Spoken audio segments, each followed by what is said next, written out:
এই, তুই আমাকে বিয়ে করেছিস কেন? আজ বাসর রাত, তবুও একটা পাপ্পিও দেস না। মুখ অন্যদিকে ঘুরিয়ে রেখেছিস।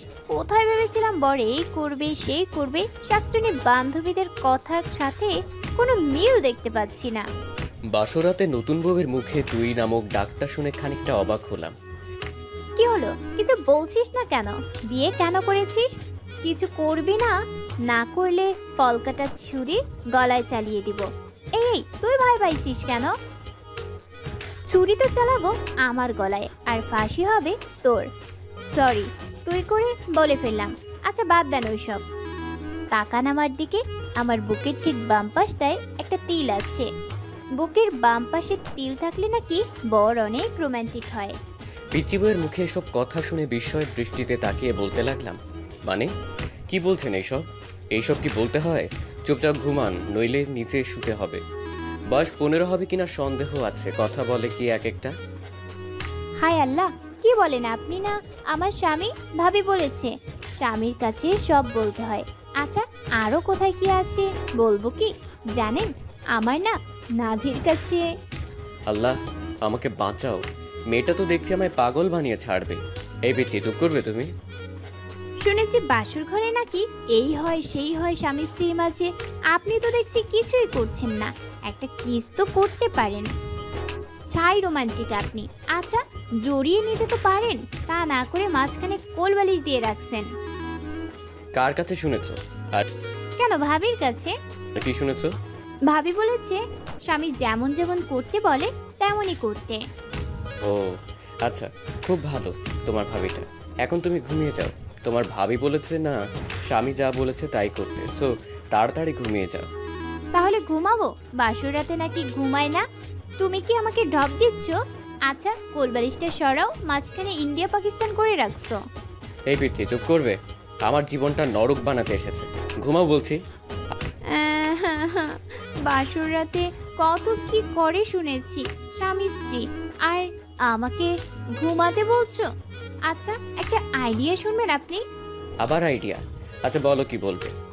বাসর রাতে কি কি করে আপনি বলেন, আমি সব করব। আইডিয়াটা চমৎকার না? এই কতবার বলবো তোকে স্ত্রী হিসেবে মানি না? তারপরও এত প্যাচ প্যাচ করস কেন? আপনি না মানলে কি হবে? আমি আপনাকে মনে প্রাণে স্বামী হিসেবে মানি। বাঙালি মেয়েদের একবারই বিয়ে হয়।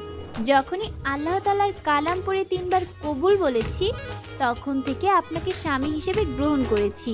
শুধু ইহকাল নয়, পরকালেও আপনাকে স্বামী হিসেবে আল্লাহর কাছে চাইব। আচ্ছা, এখন তুমি ঘুমাবে নাকি নিচে নামিয়ে দিব যত সব? জীবনটাই শেষ করে দিয়েছে।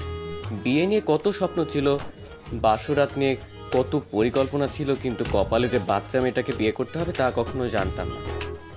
আচ্ছা, একটা পাপ্পি দেই আপনাকে। এই বলে মুখের কাছে মুখ নিয়ে ঠোঁটের সাথে ঠোঁট মিলিয়ে দিল। আমার চোখ জোড়া বন্ধ হয়ে গেল।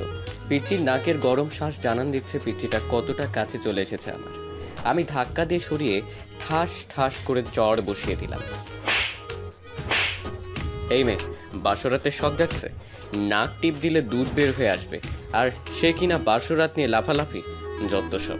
হিটলারটা আমার জীবনটা এভাবে নষ্ট করে দিবে কখনো ভাবিনি। আপনি ভুল বলছেন। নাকে চাপ দিলে দুধ বের হয় না, নাকে টিপ দিলে, থাক বলবো না, পচা বের হয়। দুধ তো বের হয়। আল্লাহ, কই রাখছো আমায়? এই ডেভিল মেয়ে, চুপ করবি? পিচ্ছু এত কথা বলতে হয় না। সত্যি বললে ডেভিল হয়ে যায়। আর আমি পিচ্ছি না, আমার বয়স 14 বছর 3 মাস 17 দিন। নাক টানতে টানতে বলল মেয়েটা। মনে মনে ভাবছি মেয়েটাকে মারা ঠিক হয়নি, কিন্তু কি করব, পিচ্ছি মেয়েটার জন্য হিটলারটা আমার ভবিষ্যৎটাই নষ্ট করে দিল। আচ্ছা, আপনি ঘুমান। আর হাতে ব্যথা পেয়েছেন কি? কথাটা শুনে নিজের অজান্তেই খারাপ লাগলো। পিচ্চিটার দিকে তাকাতেই মনে হচ্ছে একটা পূর্ণিমার চাঁদ। এত সুন্দর কোনো মেয়ে হতে পারে? মুখ দিয়ে রংধনুর আভা বের হচ্ছে। এ কি, পিচ্চিটার ঠোঁট কেটে রক্ত বের হচ্ছে। থাপ্পড়টা জোরেই লাগছে। আচ্ছা, তোমার নাম কি? আমাকে বিয়ে করার সময় নাম শুনেননি? তোমাকে বিয়ে করার কোনো ইচ্ছেই ছিল না, হিটলারটার জন্য বিয়ে করেছি। এখন নাম কি বলবে?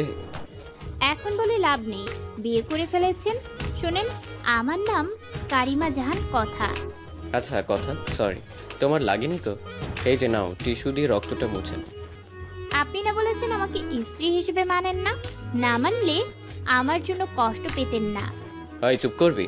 তোকে স্ত্রী হিসেবে কোনোদিন মানি না আর মানবও না। কাউকে টিস্যু দেওয়া মানে তাকে বউ হিসেবে মেনে নেওয়া না। এই বলে বালিশটা নিয়ে চলে গেলাম সোফাতে।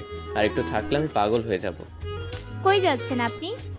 জাহান্নামে যাচ্ছি, চুপচাপ এখানে শুয়ে থাকবি, নইলে তোকে ফ্লোরে শুয়ে থাকতে দেব। আচ্ছা ঠিক আছে। বাতিটা অফ করে শুয়ে শুয়ে ভাবছি, হিটলার আমার জীবনটা কিভাবে নষ্ট করে দিবে। তোবা শুনলে বাসায় এসে আমাকে খুন করবে, নইলে সে নিজে গাড়ির নিচে পড়ে মরবে। বারবার তোবার কথা মনে পড়ছে। দুজন দুজনকে নিয়ে কত স্বপ্ন দেখেছি, আর মাঝখানে হিটলারটা পিচ্চি মেয়েটাকে বিয়ে করিয়ে দিল। ও আপনাদের তো পরিচয়টাই দেওয়া হয়নি। আমি জিসান আহমেদ রাজ, অনার্স কমপ্লিট করে বাবার মানে হিটলারের হোটেলে খাচ্ছি।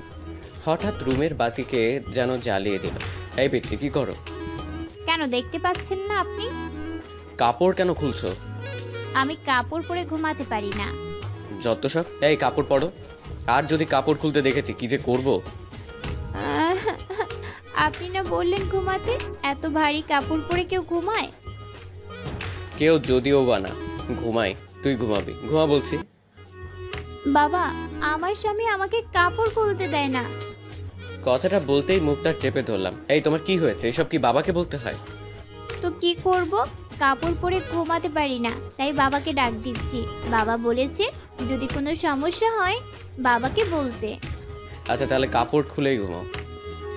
কথাটা বলতে দেরি হয়েছে, মেয়েটা কাপড় খুলতে দেরি হচ্ছে না। বুঝিয়ে সুঝিয়ে কোনো রকম কাপড়টা গায়ে রাখতে বলে এসে ঘুমিয়ে পড়লাম। সকালবেলা নুসরাত দরজা ধাক্কাচ্ছে আর ভাবি ভাবি করছে। নুসরাতের ডাকে ঘুম ভাঙতেই চেয়ে দেখি সকাল হয়ে গেছে। তাই তাড়াহুড়ো করে বালিশটা নিয়ে বিছানায় রাখতেই দেখি কথার কাপড় নিচে পড়ে আছে। আল্লাহ, কেমন বউ কপালে জুটল, শাড়ি পরে ঘুমোতে পারে না। এই উঠো, অন্যদিকে তাকিয়ে। ও, কি হয়েছে মা? ওই আমি তোর মা? এই বলে জোরে ধাক্কা দিতেই কথার ঘুম ভেঙে যায়। কি হয়েছে? কাপড় পরে নাও। এখন আবার বলো না আমি কাপড় পরতে পারি না। আমি সত্যি কাপড় পরতে পারি না, আপনি পরিয়ে দেন। আমি পড়াতে পারি না। বড় বড় কথা বলতে তো পারো, আমি ছোট না। কাপড়টাই পরতে পারো না। আর হ্যাঁ, কাপড় পরাতে পারলেও আমি তোমাকে কাপড় পরিয়ে দিব না, নিজে পরে নাও। বাবা, ও বাবা, আপনার ছেলে আমাকে শাড়ি পরিয়ে দেয় না। সাথীর মুখে সুইসাইডের কথা শুনে থমকে গেলাম। মনে হচ্ছে কেউ যেন আমার বুক থেকে কলিজাটা বের করে নিচ্ছে। কি বলবো কিছু ভাবতে পারছি না। সাথীকে বললাম কিভাবে কথার সাথে বিয়ে হয়েছে আমার। সাথীকে বললাম ওই মেয়েকে কাবিনের 6 লক্ষ টাকা দিয়ে আগামী 6 মাসের মাঝেই ডিভোর্স দিয়ে দিব বলে সাথীকে একটা পাপ্পি দিয়ে ফোনটা রেখে দিলাম।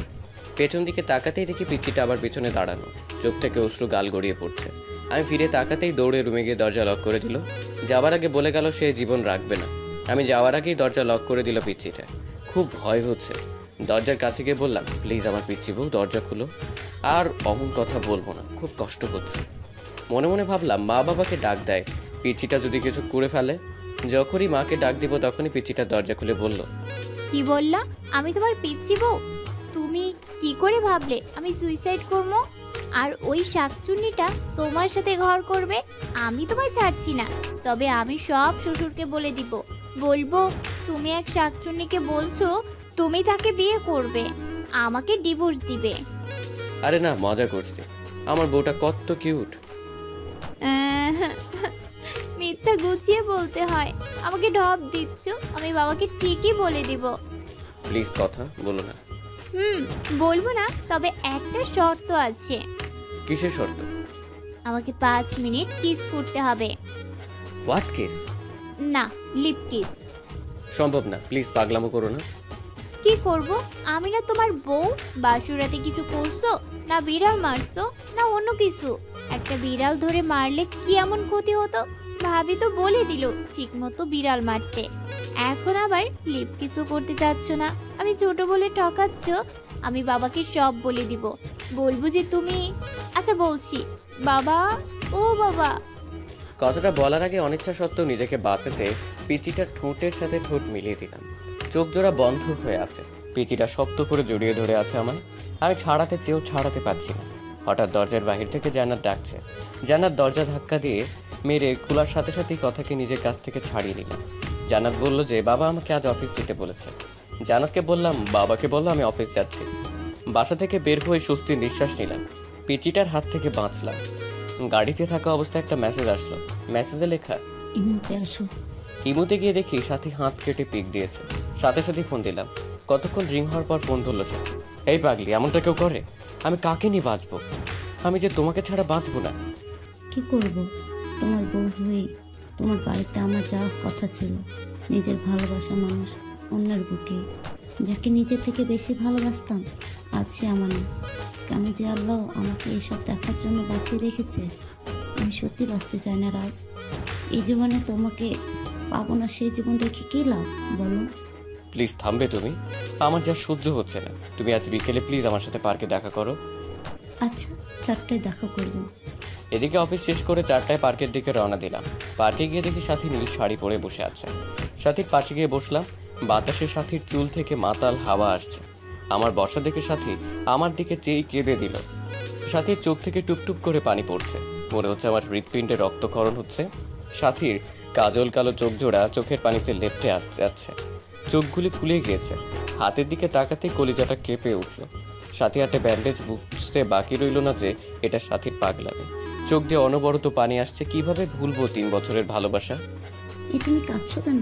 তুমি না আমার প্রাণ, আর কত কষ্ট দেবে জানো?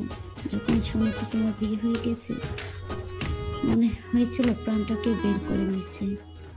কত স্বপ্ন দেখেছিলাম তোমাকে নিয়ে, সব আজ শেষ। আমার একটু বুকে নেবে? সাথীর বলতে দেরি হয়েছে, পাগলামিটাকে শট করে জড়িয়ে নিতে দেরি হয়। বুকটা কেমন যেন ভেজা ভেজা লাগছে। পাগলিটা চোখের পানিতে গায়ের শার্টটা ভিজে যাচ্ছে। পাগলিটা এমনভাবে জড়িয়ে ধরে আছে, মনে হচ্ছে ছোট্ট বাচ্চা ভয় পেলে যেভাবে আঁকড়ে ধরে থাকে সেভাবে জড়িয়ে আছে আমার। এভাবে কিছুক্ষণ জড়িয়ে ধরে থাকার পর বললাম, কি হলো, আর কতক্ষণ জড়িয়ে ধরে থাকবে আমায়? সবাই ফ্যাল ফ্যাল করে তাকিয়ে আছে আমাদের দিকে। কি করব? তোমার বুকটাই যে আমার ঠাই। জানো রাজ, প্রতি রাতে স্বপ্ন দেখতাম তোমায় নিয়ে, কতটা ভালোবাসতাম তোমায়। কিন্তু আজ তুমি অনেক কাছে থেকে অনেক দূরে। রাজ, আমার কপালে একটা চুমু দেবে? খুব কাছে পেতে ইচ্ছে করে তোমার, দাও না। আবারও বুকে টেনে নিয়ে কপালে আলতো করে ভালোবাসার পরশ এঁকে দিলাম। আচ্ছা রাজ, তুমি না বলেছো ওই মেয়েকে ডিভোর্স দেবে? হ্যাঁ। তাহলে আমার মাথা ছুঁয়ে কসম করো ওকে ডিভোর্স দেবে। যদি ডিভোর্স না দাও তাহলে আমার মরামত দেখবে। সাথীর কথাটা যেন কলিজাতে গিয়ে বিঁধল। নিজের অজান্তেই সাথীর মাথায় হাত রেখে ওয়াদা করলাম কথাকে ডিভোর্স দিব। কথাটা বলার সময় পিচ্চির মুখটা বারবার চোখের সামনে ভেসে উঠছিল। এদিকে সাথীকে ওর বাসায় পৌঁছে দিয়ে ফোনটা বের করে দেখি 73টা মিস কল। ফোন সাইলেন্ট ছিল তাই বুঝতে পারিনি। এদিকে সন্ধ্যায় বাসায় এসে দেখি কথা কোথাও নেই। মা বলল ফ্রেশ হয়ে আসতে। ফ্রেশ হওয়ার জন্য যখনই বাথরুমের দরজা ধাক্কা দিয়েছি তখনই এক চিৎকার। ও মা গো, ভূত! চিৎকারে কথার দিকে তাকাতেই দেখি পিচ্চিটা শাওয়ার নিচ্ছে, শরীরে কাপড় নেই। এক দৌড়ে বাথরুম থেকে বের হয়ে সোজা রুমে গিয়ে বসে আছে। কিছুক্ষণ পর দেখি পিচ্চিটা ভেজা চুলে আয়নার সামনে গিয়ে বসলো। শাড়িটা কোনো রকম শরীরে পেঁচিয়েছে। আমার শরীরটা রাগে ফাটতেছে। বাথরুমের ঘটনার কথা মনে করে তাই গিয়ে জিজ্ঞেস করলাম, ওই পিচ্চি মেয়ে, বাথরুমে শাওয়ার নিলে দরজা লক করে নিতে হয় না? নিতে হয় তো। আমি তো জান্নাতকে বলেই দিয়েছি আমি দরজা বন্ধ করে শাওয়ার নিতে পারি না, ভয় হয়। আর ওকে পাহারা দিতে বলেছি যেন কেউ না আসে। মনে মনে বলছি, এই জন্যই তো ডেভিল বোনটা ওয়াশরুমে যেতে দেখে মুচকি মুচকি হাসলো। এদিকে পিচ্চিটার দিকে চেয়ে দেখি পিচ্চিটা চোখে কাজল দিতে গিয়ে চোখের নিচে লেপ্টে ফেলেছে। যতটা না রাগ হচ্ছে তার চেয়ে বেশি হাসি পাচ্ছে। এই গোমরা মুখ, হাসো কেন? আমি কি করব? কখনো কোনোদিন সাজিনি। কিন্তু তুমি আমাকে আদর করো না, ভালোবাসো না, তাই আমার লক্ষ্মী ননদিনীটা আমাকে এভাবে সাজতে বলেছে। কিন্তু আমি তো কাজল দিতে পারি না। দিয়ে দাও না, সেদিনের মতো শাড়ি পরিয়ে দাও না। পিচিটার কথা শুনে খুব রাগ হচ্ছে। বাবা যে কি দেখে পিচিটাকে আমার ঘাড়ে চাপিয়েছে। এই পিচি আরেকবার শাড়ি এবং কাজল দিয়ে দেওয়ার কথা বললে ঘর থেকে বের করে দিব। পিচিটার কথাটা শুনে কান্না করে দিল। হেঁচকি দিতে দিতে বলল, আমাকে তাড়িয়ে দিও না। তুমি তাড়িয়ে দিলে আমি কোথায় যাব? আমার যে কেউ নেই তুমি ছাড়া। আমি রুম থেকে বের হয়ে গেলাম। মা খাবার বেড়ে দিলে যখনই খাবার মুখে দিব তখনই বলল, রাজ বাবা, কথা মাটা খায়নি, কথা বলছিল তুই আসলে খাবে। জানিস বাবা, ছোট মেয়ে তো, সারাদিন এত করে বলার পরও কিছু খায়নি। পেটের মুখের দিকে তাকানো যায় না, ওকে নিয়ে একসাথে খা। মার কথা শুনে অজান্তেই মনটা খারাপ হয়ে গেল। পিচ্চিমের পাগলামি দেখে, আচ্ছা মা তুমি বসো, আমি কথাকে নিয়ে আসছি। এই বলে রুমে গিয়ে দেখি পিচ্চিটা ড্রেসিং টেবিলের সামনে বসে এখনো কাঁদছে। এই কথা, তুমি খাওনি কেন? স্বামী কি ছাড়া স্ত্রী খায়? আচ্ছা চলো একসাথে খাবো। আর হ্যাঁ, আজকের পর খাওয়ার সময় হলে খেয়ে নিবে, আমার জন্য অপেক্ষা করতে হবে না। না, আমি খাবো না। তুমি একটা পচা, আমাকে আদর করো না। খেতে পারি, তার আগে আমার চোখে কাজল দিয়ে দিবে, কালকের মতো শাড়ি পরিয়ে দিবে। জানো, তোমার স্পর্শ আমার অঙ্গ জুড়ে থাকে। তুমি বোঝো না, তোমার স্পর্শে আমি কতটা শিহরিত হই। নিজের অনিচ্ছা সত্ত্বেও পিচিটার চোখে কাজল এবং শাড়ি পরিয়ে দিলাম। রাতে একসাথে খেয়ে একটা বালিশ আর চাদর নিয়ে ফ্লোরে শুয়ে পড়লাম। পিচিটাকে খাটে শুতে দিই। এদিকে পিচিটা খাটে শুয়ে থাকবার জন্য বললেও ধমক দিতে আর কিছু বলে। এদিকে রাতে ঘুমিয়ে আছি, হঠাৎ বুকটা ভারী ভারী লাগছে। চোখ খুলতেই ভূত দেখার মতো ভয় পেলাম, কারণ কথা আমার বুকে শুয়ে আছে। চাঁদের আলো জানালার কাজ ভেদ করে পিচিটার মুখে পড়ছে। এত মায়াবতী লাগে কোনো মেয়েকে চাঁদের আলোয়, না দেখলে অজানাই থেকে যেত। হঠাৎ ছাতির কথা মনে হতেই পিচিটাকে বুক থেকে সরিয়ে দেওয়ার জন্য ধাক্কা দিতেই আরো শক্ত করে জড়িয়ে ধরল। এই কি করছো? ওটা বলছি। কথা ঘুমের মাঝেও চোখ খুলো তো বলল, আমার স্বামীকে জড়িয়ে ধরে আছি, এতে খারাপের কি আছে? আমার অধিকার আমি আদায় করে নিব। বুক থেকে ছাড়িয়ে কষে একটা থাপ্পড় দিয়ে বলতে লাগলাম, তোকে বলেছি না আমাকে স্বামী না ভাবতে, কেন জড়িয়ে ধরে থাকিস? আমি বলছি না তোকে ডিভোর্স দিব। কথাটা বলতেই খাটে চলে গেল কথা। আমি আবার গভীর ঘুমে হারিয়ে গেলাম। এদিকে ঘড়ির কাঁটা 1টা বাজতেই কথা ঘুম থেকে উঠে সুন্দরভাবে উজু করে 2 রাকাত নামাজ শেষ করে মনোজাত ধরে বলতে লাগলো, হে পরওয়ারদিগার, আমার আল্লাহ, তুমি তো সর্বশক্তিমান। তোমার হুকুম ছাড়া গাছের একটা পাতাও নড়ে না। তুমি ছাড়া তো আমার কষ্ট বোঝার মতো কেউ নেই। এই মধ্যরাতে পৃথিবীর সবাই যখন গভীর ঘুমে, তখন তোমার অভাগী বান্দিটা তোমার দরবারে 2টি হাত তুলে ধরেছে। তুমি কি দেখো না আল্লাহ, আমি আমার স্বামীকে কতটা ভালোবাসি? আমার বুক থেকে আমার স্বামীকে তুমি কেড়ে নিও না। তোমার পবিত্র কালাম পড়ে বিবাহ নামক পবিত্র বন্ধনে আবদ্ধ হয়েছি, এ বাঁধন ছিন্ন করো না। বাঁচবো না আল্লাহ। ও আল্লাহ, আমার স্বামীর পায়ের নিচে এইটুকু জায়গাটুকু আমাকে ভিক্ষা দাও। পরের দিন সকালে মায়ের ডাকে ঘুম ভাঙলো। বাবা আজকে অফিসে যেতে না বলে কথাকে কলেজে ভর্তি করিয়ে দিতে বলল। আমি বাবার কথায় না করতে পারি না, তাই অনিচ্ছা সত্ত্বেও ডিস্টার্বটা নিয়ে বাইকে করে রওনা দিলাম। কলেজের গেটে বাইক দাঁড় করানোর সাথে সাথেই যা দেখলাম তা দেখার জন্য একেবারেই প্রস্তুত ছিলাম না। এখন আমি কি করব ভেবে পাচ্ছি না কিছু।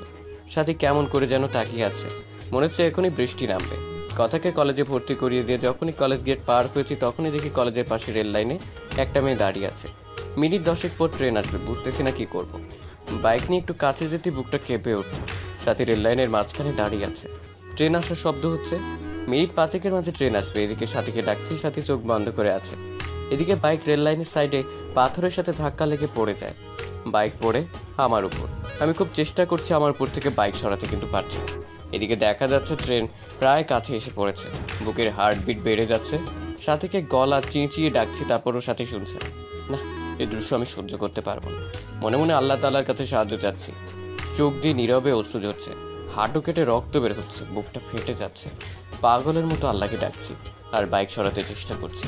মনে মনে বলছি, হে আল্লাহ, আমাকে শক্তি দাও বাইক সরানোর। আমার হৃদয়টা রেল লাইনের মাঝে। হ্যাঁ পরম করুণাময়, রহম করো তোমার বান্দাকে। আর বাইক সরানোর জন্য চেষ্টা করছি। এদিকে আল্লাহর নাম নিয়ে বাইক ধাক্কা দিতে বাইক সরেছে। এদিকে ট্রেন প্রায় কাছে এসে পড়েছে। দৌড়ে গিয়ে সাথীকে রাস্তা থেকে সরিয়ে বুকে জড়িয়ে নিলাম। সাথী কাঁদছে, এখনো হাঁটু থেকে রক্ত বের হচ্ছে। সাথে কান্না করে করে আমার শার্ট ভিজিয়ে দিচ্ছে। এদিকে সাথীকে বুক থেকে ছাড়িয়ে কুশে একটা থাপ্পড় দিয়ে বললাম, হে পাগলি, কেন এমন পাগলামি করছো? জানো না তোমাকে ছাড়া আমি নিজেকে ভাবতে পারি না? কেন মরতে যাচ্ছি? আমি তো সে কবে মারা গেছি তখন যখন শুনেছি আমার ভালোবাসার মানুষ অন্য মেয়েকে বিয়ে করেছে। চোখ দিয়ে আষাঢ় শ্রাবণ ঝর্ণা ধারা নেমেছিল। বিরহে অনলে প্রতিনিয়ত করেছি আমি। আমার দেহটা ছাড়া আত্মাটা সে কবেই মরে গেছে। জানো, আজ যখন তোমার বাইকে পেছনে ওই মেয়েটাকে দেখলাম, কলিজাটা ফেটে যাচ্ছিল আমার। মনে হচ্ছে দম বন্ধ হয়ে মারা যাবো আমি তোমার পাশে অন্য কাউকে সহ্য করতে পারি না। কি করব? তোমাকে একজন জড়িয়ে ধরে থাকবে আর আমি কিভাবে দেখবো? তাই ট্রেনে নিচে পড়ে তুমি এখানে এই জীবন নিঃশেষ করতে চেয়েছিলাম। কেন বাঁচালে আমাকে? আমি যে তিলে তিলে শেষ হয়ে যাচ্ছি। বলতে পারো কেন এতটা ভালোবাসার পরও তুমি আমার নও? কেন আজ তোমার বুকে অন্যজনের ঠাঁই? যে স্বপ্নগুলো তোমায় নিয়ে দেখতাম সেই স্বপ্নগুলো অন্য অন্য কেউ নিয়ে দেখে। প্লিজ তুমি আমাকে গলা টিপে হত্যা করো, নয়বা তোমার পায়ের নিচে আমাকে একটু জায়গা দাও। জানো রাজ, তুমি বিয়ে করার পর একটা রাতও আমি ঘুমাতে পারি না। প্রতি রাতে কেঁদে কেঁদে পালিশ ভিজিয়েছি। তোমার বুকে একটু জায়গা দেবে? একটু জোরে নাও না প্লিজ। সাথীর মুখে এমন কথা শুনে বুকের বা পাশটা চিনচিনে ব্যথা করছে। চোখ দিয়ে টুপটাপ করে পানি গাল বেয়ে গড়িয়ে পড়ছে। কিছু ভাবতে পারছি না, খুব ইচ্ছে করছে সাথীকে জড়িয়ে ধরে বলি, সাথী খুব ভালোবাসি তোমায়, নিজের থেকেও বেশি। মনে হচ্ছে কথাটা বললে বুকের ব্যথাটা কমবে, তাই সাথীকে হ্যাচকা টান দিয়ে শক্ত করে বুকে জড়িয়ে নিলাম। কপালে একটা চুমু দিয়ে বললাম, বড্ড ভালোবাসি, খুব বেশি ভালোবাসি তোমায়, হয়তো নিজের জীবনের চেয়ে বেশি। পাগলিটা কেঁদে কেঁদে শার্ট ভিজিয়ে ফেলছে। পাগলিটা আরও শক্ত করে জড়িয়ে ধরে যাচ্ছে আমায়। এদিকে সাথীকে বললাম, খুব শীঘ্রই আমরা বিয়ে করছি, কথাকে খুব তাড়াতাড়ি ডিভোর্স দিচ্ছি। সাথী ডিভোর্সের কথা শুনে আবারও জড়িয়ে ধরে কপালে চুমু দিয়ে বলে গেল। এদিকে ফোনের দিকে তাকিয়ে দেখে 2টো বেজে গেছে, তার মানে 30 মিনিট আগে কলেজ ছুটি হয়ে গেছে। তাড়াতাড়ি বাইক স্টার্ট দিয়ে কলেজের সামনে যেতে অবাক হয়ে গেলাম। অনেকগুলো মেয়ে জমা হয়ে আছে। কাছে গিয়ে দেখি কথা ছোট বাচ্চার মতো গাচ্ছে। কয়েকটা মেয়ে বোঝাচ্ছে, আমি কাছে যেতেই দৌড়ে এসে জড়িয়ে ধরে কাঁদতে কাঁদতে বলল, আমি আর কলেজে আসবো না, তুমি আমায় ভালোবাসো না। কখন কলেজ ছুটি হয়েছে, ছেলেরা কিরকম ভাবে আমার দিকে তাকায়, আমার ভয় লাগে না? সবাইকে বলে দিছি, আমার দিকে তাকালে চোখ তুলে ফেলবে আমার বর। ঠিক বলেছি তো? সবাই হাসছে মুখ ধরে। পাশ থেকে একটা মেয়ে বলে ফেললো, ভাইয়া, পৃথিবীতে খুব কম ছেলেরাই আপনার স্ত্রীর মতো বউ পায়। একটা মেয়ে যে স্বামীকে এত ভালোবাসতে পারে। সারাটা দিন ক্লাসের মাঝে আপনার কথাই বলেছে। আপনি নিতে আসতে দেরি করছেন বলে ছোট ছোট বাচ্চাদের মতো কান্না করছে, হাসিও পাচ্ছে আবার কান্নাও আসছে। এখনকার যুগে এমন মেয়েও পাওয়া যায়। এদিকে কথাকে বাইকে উঠাতেই শক্ত করে জড়িয়ে ধরল। মনে হচ্ছে খুব ভয় পাচ্ছে। কথাকে বাসায় নিয়ে আসার পর মাকে কান্না করে করে সব বলল। রাগে আমার শরীর ঘ্যান ঘ্যান করছে। দুপুরে খেয়ে বন্ধুদের সাথে আড্ডা দিতে চলে গেলাম। রাতে 9টার সময় ফোন বের করে দেখি বাবা 5বার ফোন দিয়েছে, অন্যদিকে কথার নাম্বার থেকে 100+ ফোন এসেছে। তাড়াহুড়ো করে বাসায় গিয়ে দেখি বাবা দরজায় দাঁড়িয়ে আছে। বাবার সামনে যেতেই বলল, ঘরে নতুন বউ রেখে বাইরে কোনো ছেলে থাকে? আর যদি এমন হয় তাহলে আমার বাড়ি থেকে বের হয়ে যাবি। কিছু না বলে রুমে গিয়ে শুয়ে পড়লাম। কিছুক্ষণ পর দেখি কথা আমাকে ডাকছে। এই ডাকতেছো কেন, কি হয়েছে? তুমি খাবে না? বাবা খুব বকা দিয়েছে তাই না? এই নাও, হা করো, আমি খাইয়ে দেই। কথাটা বলে মুখের কাছে খাবার তুলে দিতে একটা থাপ্পড় বসিয়ে দিলাম। খাবারের প্লেটটা ফ্লোরে ফেলে দিলাম। তুই কি চাস? আমার জীবনটা তো নরক বানিয়ে দিয়েছিস। আমার বুক থেকে আমার ভালোবাসার মানুষটাকে সরিয়েছিস। এখন আমার বাবার কাছ থেকে আমাকে দূরে সরিয়ে আমার সমস্ত সম্পদ তোর করার প্ল্যান করছিস। আমি তোকে এই মাসেই ডিভোর্স দিব। একদম কথাটা বলে নিলাম। কথার ঠোঁট কেটে রক্ত বের হচ্ছে। তোমার সাথে খাবো বলে খাইনি, ক্ষমা করে দিও। এতিম তো, এতিমখানায় বড় হয়েছি, তাই মা বাবার আদর পাইনি। তোমার মা বাবাকে নিজের বাবা মা মনে করে নিয়েছিলাম, শুধু ভালোবাসা চেয়েছিলাম। এতিম হয়ে জন্ম নিলেও সম্পদের প্রতি কোনো মোহ নেই। কথা দিকে চেয়ে দেখি কাঁদছে, চোখগুলি লাল হয়ে গেছে। ন্যাকা কান্না দেখে শরীরটা রাগে ফেটে যাচ্ছে। দুই নয়নে দেখতে মন চাচ্ছে না কথাকে। এই এতিম মেয়েটার জন্যই আজ সাথী মরতে বসেছিল। এই তুই এখানে কাঁদবি? প্লিজ তোর অলক্ষণে চেহারা নিয়ে আমার চোখের সামনে থেকে দূর হয়ে যা প্লিজ। কথাটা বলে শুয়ে পড়লাম। এদিকে কথা সুন্দর করে অজু করে শ্বশুরের দেওয়া কোরআনটা পড়ে নামাজে দাঁড়িয়ে গেল। নামাজ শেষ করলো কেঁদে কেঁদে। নামাজ শেষ করে আজকেও মোনাজাত ধরে আল্লাহর কাছে অনেকক্ষণ কাঁদলো। মোনাজাত শেষ করে রুমে গিয়ে শুয়ে পড়লো। এদিকে ফজরের নামাজের আজান শুনে ঘুম ভাঙতেই অবাক হলাম। কথা মেয়েটাকে রাতে এত বকা দেওয়ার পরও জড়িয়ে ধরে শুয়ে আছে। মন চাচ্ছে ধাক্কা দিয়ে ফেলে দেই। এই কি হচ্ছে, ওঠো। আর একটু ঘুমাই বলে আরো শক্ত করে জড়িয়ে ধরলো। এখন ধৈর্যের বাঁধ ভেঙে যাচ্ছে। জোরে ধাক্কা দিয়ে বিছানা থেকে ফেলে দিলাম। আহ করে চিল্লানি দিয়ে উঠলো। বিছানা থেকে উঠে ফ্রেশ হয়ে এসে দেখি কথা খুঁড়িয়ে হাঁটছে। কথা মা, তোমার কি হয়েছে? খুঁড়িয়ে হাঁটছো কেন? মা, রাতে ঘুম থেকে উঠে পা জোরে ব্যথা পাচ্ছি। কথাটা বলে করুণভাবে আমার দিকে তাকালো। নিজেকে অপরাধী মনে হচ্ছে। পরের দিন বাবা আমাকে আর কথাকে হানিমুনে পাঠিয়ে দিল। আমি সাথীকে বলে সব রেডি করে রেখেছি। আমাদের সাথে সাথেও কক্সবাজার যাবে। সবাই জানবে আমি হানিমুন করতে যাচ্ছি। কথার সাথে কিন্তু না, আমি হানিমুন করব সাথীর সাথে। সাথীকে এসব বলে ফোন রাখতেই পেছন দিকে তাকাতে দেখি কথা সিলিং ফ্যানের সাথে ঝুলছে। এমন একটি ওড়না গলায় পড়ছে। বুকের ভিতর কেমন জানি চিনচিনে ব্যথা করতে লাগলো। দৌড়ে গিয়ে কথাকে একটা থাপ্পড় দিলাম। কি করছো এসব? আমি ছোট বলে এতিম বলে কারো ভালোবাসা পাবো না। বিয়ের পর সকল নারীই তার স্বামীর অধিকার চায়, আর আপনি বিয়ের পর একটি রাত আপনার বুকে পর্যন্ত ঘুমাতে দেননি। কতটা স্বপ্ন দেখেছিলাম তোমায় নিয়ে, কিন্তু তুমি আমায় রেখে অন্য মেয়ের সাথে অবৈধ সম্পর্ক করতে যাচ্ছ। প্লিজ বোঝার চেষ্টা করো, এখন এসব বলার সময় নয়। চলো, দেরি হয়ে যাচ্ছে, গাড়ি মিস করবো আবার। কথা আর কিছু বললো না। এদিকে কথার এসব কাণ্ড কারখানা সব সাথীকে বললাম। সাথী বলল কোনো চিন্তা না করতে। আমাদের সাথে একই গাড়িতে সাথী গেল কক্সবাজার। রাতের বেলা রুমে শুয়ে আছি, হঠাৎ সাথীর ফোন ধরতেই বলল, পাশের রুমে এসো। এদিকে পাশের রুমে যেতেই সাথী 7 আপের সাথে কি যেন মিশিয়ে দিয়ে খেতে বলল। আমি কিছু না মনে করে খেলাম। সাথীকে খুব কাছে পেতে ইচ্ছে করছে, নিজের অজান্তেই সাথীকে জড়িয়ে ধরে ফেললাম। সাথীও রেসপন্স করলো। আমি আস্তে আস্তে সাথীর লিপের সাথে আমার লিপ জোড়া মিলানোর আগেই সাথীর ফোনটা ক্রিঙ্কিং করে বাজতে লাগলো। ফোনটা ধরেই সাথী উঠে ওয়াশরুমে চলে গেল।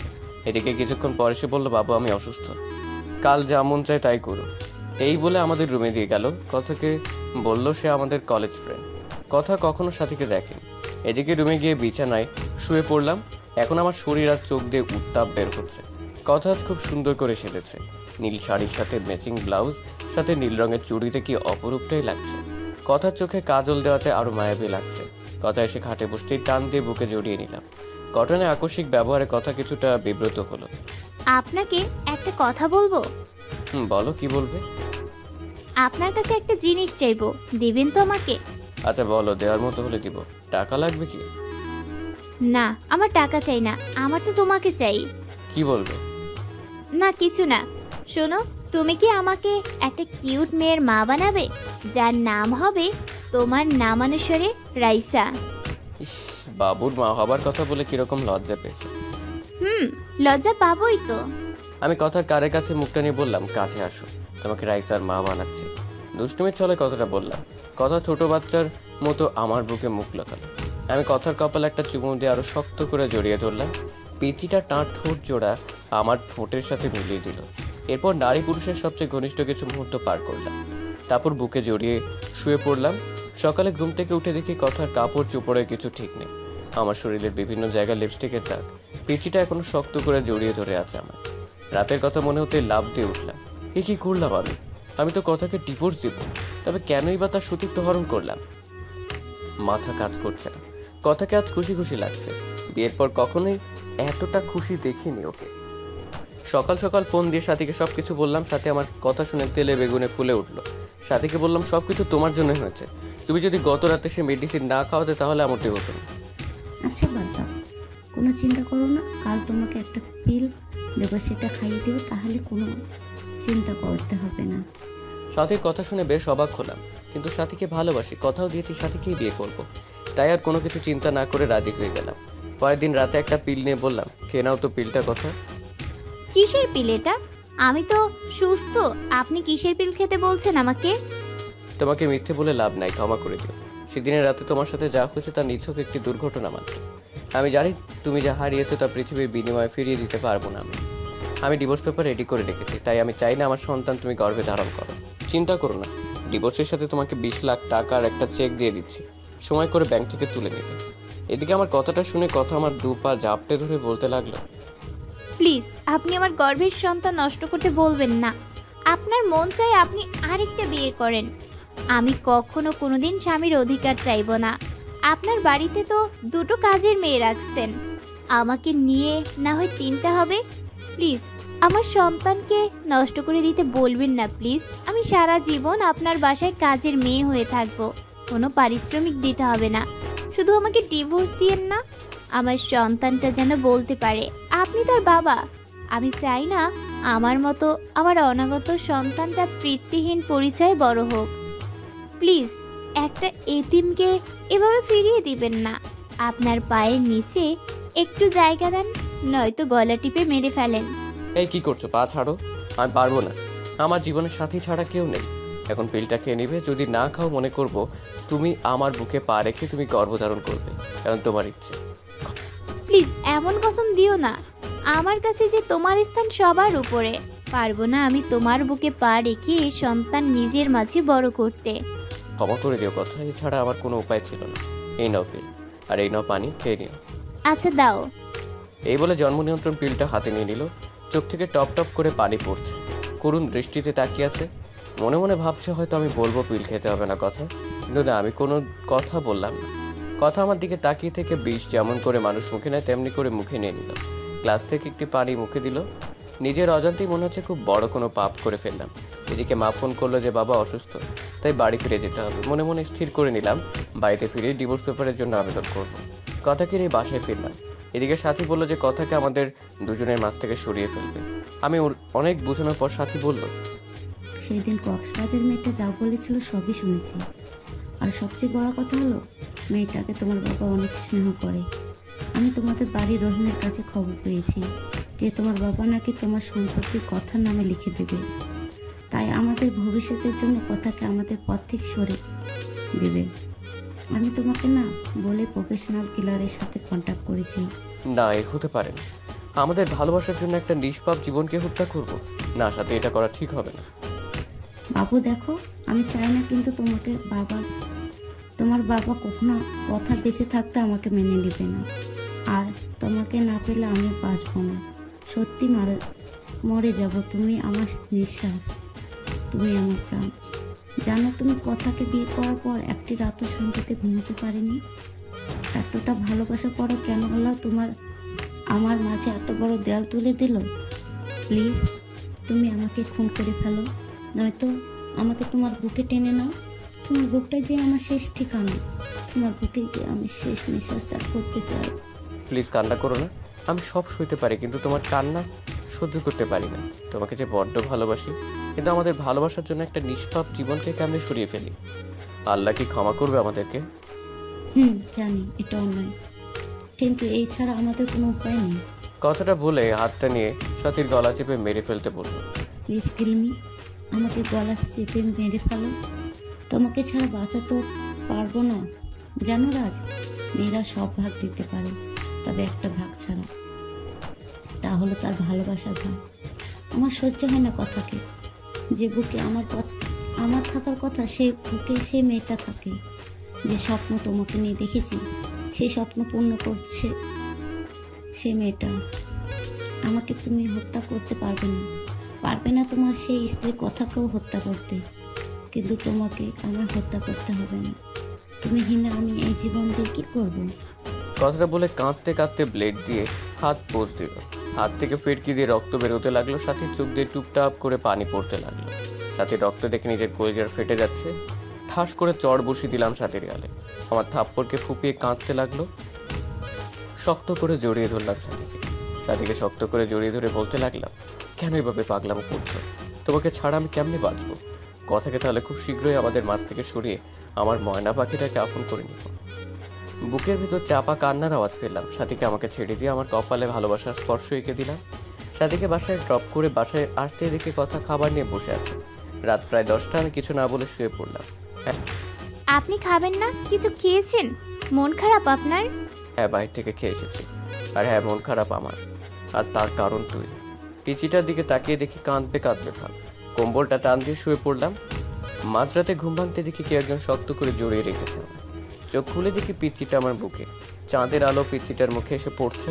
চুলগুলো রং পাল্টাচ্ছে। হঠাৎ নিচের দিকে তাকাতেই চোখ কপালে উঠল। পিচিটা শাড়ি খুলে নিচে ফেলে দিয়েছে। আমি জানি কথা শাড়ি পরে ঘুমাতে পারে না, কিন্তু 3 পিস তো পরে ঘুমায়, তাহলে আজ ইচ্ছে করে এমন করছে। আজ পিচিটাকে এত সুন্দর লাগছে। মাথার চুলগুলো কপাল পেরিয়ে মুখে এসে পড়ছে। মন চাচ্ছে ফু দিয়ে চুলগুলো কপাল থেকে সরিয়ে আলতো করে কথার কপালে ভালোবাসার পরম স্পর্শ রেখে দিই। এ কি আমার গায়ে লিপস্টিকের দাগ? মনে মনে ভাবছি আজ মনে হয় পুরুষ দর্শন করেছে। আমার বুকে লিপস্টিকের দাগ দেখে বিস্মিত হলাম। কথার ঠোঁটের দিকে তাকিয়ে দেখি ঠোঁটে এক বিন্দু লিপস্টিক নেই। মনে মনে ভাবছি পিচিটা কি সর্বনাশ করছে। তবে আজ কেন পিচিটাকে এত সুন্দর লাগছে? মন চাচ্ছে সারা জীবনের জন্য আপন করে নিই। হয়তো কথা সৃষ্টি হয়েছে আমার জন্য, কিন্তু না, আমার বুকে সাথী ছাড়া কারো জায়গা নেই। আমার মন প্রাণ জুড়ে শুধু সাথী। তাই কথাকে কয়েকবার ডাক দিলাম, উঠলো না। তাই জোরে ধাক্কা দিতে চোখ কচলিয়ে উঠলো। আমি বললাম, কি ব্যাপার, আমার গায়ে লিপস্টিকের দাগ কেন? আর তুমি কেন আমার বিছানায় শুয়েছো? আমার না ভয় করছিল। আর রাতে আমি কিছুই করিনি, সব আপনি করছেন। আমি তো আপনার সাইডে ঘুমিয়েছিলাম। আপনি জোর করে বুকে টেনে নিয়েছেন। আপনাকে মনে করেছিলাম এমনি অনেক ভালো, কিন্তু ঘুমের ঘরে আপনি যে এত ডেভিল। না ডেভিল না, শুধু ডেভিলের বস। আমার লিপ কিস করেছেন, ঘাড়ে কিস করেছেন, বুকে কিস। এই চুপ, অসভ্য মেয়ে। আর কিছুক্ষণ পর বলবে আমার নাভিতে আরো কত জায়গায় করেছি, বলতে হবে না। আপনি ঘুমাননি তাহলে? সব জেগে থেকে ইচ্ছে করেই করেছেন। এই পিচি চুপ করবে? মিথ্যে বলতে লজ্জা করে না? তোমার শাড়ি কে খুলেছে? শাড়ি কেন খাটের নিচে ফেলে রেখেছো? শাড়ি পরতে পারো না? বিয়ে করেছো কেন? আমি না হয় শাড়ি পরতে পারি না, নিজে তো লুঙ্গিটাও পরতে পারো না, আবার অন্যকে শাড়ি পরার কথা বলে। পিচ্চিটার কথা শুনে নিজের দিকে তাকাতেই চোখ বন্ধ করে ফেললাম। চাদরটা গায়ে জড়িয়ে কষে একটা থাপ্পড় দিলাম কথাকে। থাপ্পড়টা খেয়ে মাটিতে পড়ে গেল। আমার রাগ চরমে উঠে গেছে। রাগের মাথায় বলতে লাগলাম, তুই মরতে পারিস না? আমার জীবনটাকে নষ্ট করে দিয়েছিস। জন্ম নিয়েই তো মা বাবাকে খেয়েছিস, এখন আমাকেও নাকি খাবি? আর তোকে না বলছি ডিভোর্স দিব, তারপর কেন আমার বিছানায় আসিস? আর একদিন যদি আমার বিছানায় আসিস তাহলে প্রয়োজনে তোকে খুন করে জেলে যাব। আপনাকে খুব কষ্ট দিয়েছি তাই না? আপনার কোথাও লাগেনি তো? আপনার হাতে কি ব্যথা পেয়েছেন? জানেন আল্লাহ কেন যে আমাকে বাঁচিয়ে রেখেছে? ছোটবেলায় অনাথ আশ্রমে বড় হয়েছি, দেখিনি মায়ের মুখ। মা ডাকটাও কখনো ডাকতে পারিনি বাবার কাছে আদরের সুরে কিছু চাইতে। কখনো বাবার কাঁধে চড়ে ঘুরতে পারিনি, পারবই বা কিভাবে? বাবাকে তো কখনো দেখিনি। আর এখন এসেছি আপনাকে জ্বালাতে। জানেন আত্মহত্যা মহাপাপ, সেই জন্যই হয়তো বেঁচে আছি। তা না হলে কখনো আপনার পথের কাটা হতাম না। আপনার বাড়ির দাসী করে রেখে দিয়েন, পারিশ্রমিক হিসেবে সকাল বিকাল রাতে এভাবে থাপ্পড় দিয়েন, তবুও তো দাসী হয়ে আপনার হাতের স্পর্শটা পাবো। আমি কি করব? ভয় পাই তো, তাই আপনার বুকটাকে নিরাপদ মনে করে শুয়েছিলাম। ক্ষমা করে দেবেন এই এতিমটাকে। নিচের দিকে তাকিয়ে কথাগুলো বলতেছিল আর চোখ থেকে আষাঢ়ে শ্রাবণ ঝর্ণা ধারায় মতো জল গড়িয়ে পড়ছে চোখ থেকে। পিচ্চিটার কথা শুনে নিজের কাছেই খুব খারাপ লাগছে, এভাবে মারাটা ঠিক হয়নি। সবচেয়ে খারাপ লাগছে যখন দেখলাম পিচ্চিটার ঠোঁট কেটে রক্ত পড়ছে। পরদিন মা বাবা জান্নাতকে নিয়ে নানি বাড়ি চলে গেলে সাথীকে ফোন দিলে সাথী বাড়িতে আসে। এদিকে সাথী আজ পিঙ্ক কালারের একটা শাড়ি পরেছে, হালকা লিপস্টিকের সাথে চুলগুলো ছেড়ে দিয়েছে। সাথী আসলেই সাথীকে নিয়ে বেডরুমে ঢুকে পড়ে। কথা অবাক নয়নে তাকিয়ে আছে, চোখটা ছলছল করছে, মনে হচ্ছে কখন জানি বৃষ্টি নামবে। কি হলো, দরজায় দাঁড়িয়ে আছো কেন? আজ তুমি জান্নাতের রুমে থাকবে, আর আজ রাতে আমাদের এই রুমে আসবে না বিরক্ত করতে। আর হ্যাঁ, আমাদের দুজনের জন্য খাবার দিয়ে যেও। এদিকে কথা আমার মুখের দিকে তাকিয়ে মাথা নাড়িয়ে হ্যাঁ সূচক যাওয়ার জন্য। কথা চলে গেল, সাথে এসে জড়িয়ে ধরে বলতে থাকে, কবে যে পাবো তোমায় সারা জীবনের জন্য, কবে তোমার বুকে মাথা রেখে ঘুমাবো। এদিকে আমার হাতটা সাথে স্পর্শকাতর জায়গায় সাথীর নিঃশ্বাস ভারী হয়ে আসছে। ঠোঁটজোড়া সাথীর ঠোঁটজোড়াকে আবদ্ধ করে ফেলবে ঠিক তখনই কথা খাবার নিয়ে রুমে ঢুকে পড়ে, কোনো প্রকার নক না করে। আমি সাথীকে ছেড়ে দিই। কথার দিকে তাকিয়ে বুঝতে পারলাম কাঁদছে। কথা ভাবিনি আমি এতটা নিচে নেমে যাব, কিন্তু কথা জানতো না আমার কলিজার টুকরা হচ্ছে সাথী। সাথী আমার জীবন মরণ, আমার ভালোবাসা সব সাথীর জন্য। কথা খাবার রেখে চলে গেল, চোখ দিয়ে পানি পড়ছে।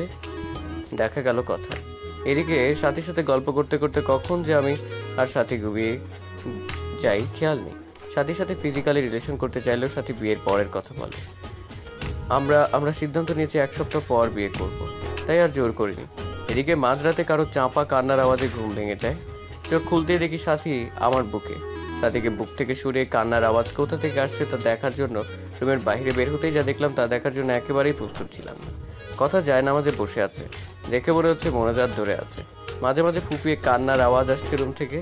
আমি আর একটু কাছে যেতে শুনলাম কথা বলছে, হে আল্লাহ, আমার পরম করুণাময় আল্লাহ তাআলা, তোমার দরবারে 2টি হাত তুলে ধরেছি। আল্লাহ, শুনেছি মাঝরাতে নাকি তুমি প্রথম আসমানে এসে বান্দাদের ফরিয়াদ শুনো। আচ্ছা আল্লাহ, এতিম বলে কি আমার ফরিয়াদ শুনবে না? জানো আল্লাহ, দুনিয়াতে মানুষ কষ্ট পেলে মা বাবাকে বলে, তুমি তো আমার মা বাবাকেও উঠিয়ে নিয়েছো। তুমি ছাড়া যে আসমানের উপরে জমিনের নিচে কেউ নেই আমার। শুনতে পাচ্ছ কি আমার কথা? দুনিয়াতে সন্তান কান্না করে দিলে মা দৌড়ে আসে, সন্তানকে কোলে তুলে নিয়ে গালে মুখে চুমু দিয়ে বলে, কি হয়েছে আমার লক্ষ্মী সোনা, কাঁদে না। হে আল্লাহ, তুমি তো দুনিয়ার মায়েদের চেয়ে লাখো কোটি গুণ তোমার বান্দাদের বেশি ভালোবাসো। তুমি তো সব দেখো হে মাবুদ। আমার স্বামী আজ অন্যের বুকে শুয়ে আছে, আমার কলিজাটা ফেটে যাচ্ছে। আল্লাহ, আমার মা বাবাকে তুমি তোমার কাছে নিয়ে নিলে, আমায় কেন রেখেছো? আমাকে কষ্ট দিতে তোমার যদি ভালো লাগে আরও দাও কষ্ট। আল্লাহ, আমি যে আর সইতে পারছি না। একজন পতিতা নারীও তার স্বামীর ভাগ অন্য কাউকে দিবে না, আর আমি এতটাই অভাগে জন্ম নেওয়ার পর না পেলাম বাবা মার ভালোবাসা, না পেলাম স্বামীর ভালোবাসা। আজ আমার স্বামী আমাকে বের করে দিয়ে অন্য মেয়ের সাথে রাত্রি যাপন করছে। হে আল্লাহ, আর কত কাঁদবো? কত কাঁদলে তোমার রহমতের সাগরের টান লাগবে? আর কত অশ্রু বিসর্জন দিলে তোমার আরশ কুরসি কেঁপে উঠবে? কত কাঁদলে তোমার রহমান আর রহিম নামের দয়ার সাগরের টান লাগবে? তুমি না বলেছো এতিমদের অভিভাবক তুমি? তুমি না বলেছো যার কেউ নেই তার তুমি আছো? আল্লাহ, এতিম মানুষের চোখের পানি তোমার দেখতে কি খুব বেশি ভালো লাগে? আর যে আমি পাচ্ছি না। হে রহিম রহমান আমার আল্লাহ, আমার স্বামীকে আমার করে দাও। আমার স্বামীকে তোমার জান্নাতে নিয়ে একসাথে থাকতে চাই। ও আল্লাহ, তোমার এতিম গুনাহগার বান্দি যে কাঁদে তুমি দেখো না গো আল্লাহ। কষ্ট দিবে দাও, আরও দাও। আমার স্বামীকে আলাদা করে দিও না, আমার বেঁচে থাকার অবলম্বন কেড়ে নিও না। হে আল্লাহ, আমার স্বামী আমাকে এত মারে, এত কষ্ট দেয়।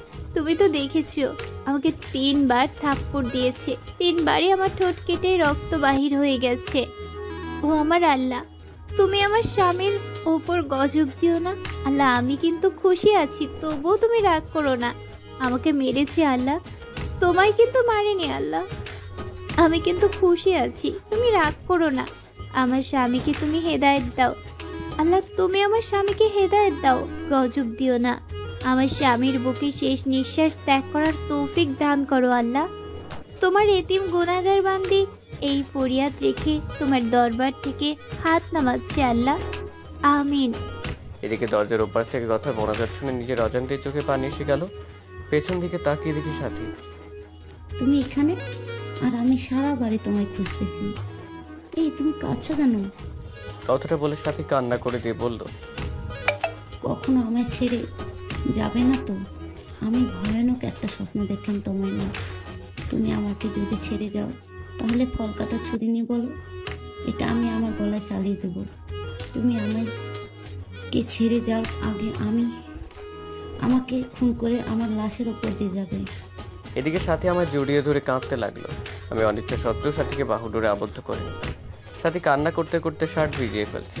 সাথীকে ছাড়িয়ে বললাম, ভয় পেও না, তোমাকে ছেড়ে কোথাও যাব না। তাহলে আমার মাথায় ছুঁয়ে প্রমিস করো, আমাকে ছেড়ে যাবে না। আমার হাতটা কাঁপছে, আমার চোখে বারবার পিচ্চিটার মায়াবী চেহারাটা ভেসে উঠছে। চোখ দিয়ে নিজের অজান্তেই পানি আসতে লাগলো। কি করব কিছু বুঝতে পারছি না। জীবনটা এমন কেন? কখনো 1000 বছর বেঁচে থাকার ইচ্ছে জাগায়, আবার কখনো এক মুহূর্তের জন্যও না। ওই রাজ, তুমি আমার মাথায় ছুঁয়ে প্রমিস করবে না, কখনো আমায় ছেড়ে যাবে না? প্লিজ প্রমিস করো। তোমাকে হারালে সত্যি আমি যে বাঁচবো না, মরে যাবো সত্যি। প্লিজ প্রমিস করো, নয়তো ছুরিটা আমার গলায় চালিয়ে দেবো। প্লিজ, তুমি যে আমার ভালোবাসা, তুমি যে আমার জীবনের একটা অংশ। এই যে তোমার মাথা ছুঁয়ে প্রমিস করছি, কখনো কোনোদিন তোমায় ছেড়ে যাব না। তুমি যে আমার ভালোবাসা, তুমি যে আমার জীবনের একটি অংশ। প্লিজ মরার কথা বলবে না। আর আমি কাকে নিয়ে বাঁচবো? আচ্ছা রাজ, তোমাকে একটা কথা বলি, রাগ করবে না তো? কি বলবে বলো। আমায় একটা পাপ্পি দিবে? আচ্ছা, কাছে এসো। কাছে আসার কথা শুনেই সাথী এতটা কাছে এসে পড়লো, সাথীর নিঃশ্বাস আমার মুখে পড়ছে। আমার ইচ্ছে করছে না, তবুও নিজের অজান্তেই সাথীর কপালে ভালোবাসার স্পর্শ রেখে দিলাম। এদিকে সাথী আমাকে ধাক্কা দিয়ে বিছানায় ফেলে দিল। তারপর আর কিছু মনে নেই, তবে কে যেন দরজাটা চাপিয়ে দিল। হঠাৎ বিছানাটা কাঁপছে। চোখ খুলতে দেখি ফোন এসেছে। ফোনের স্ক্রিনের দিকে তাকাতেই দেখি হিটলারটার ফোন।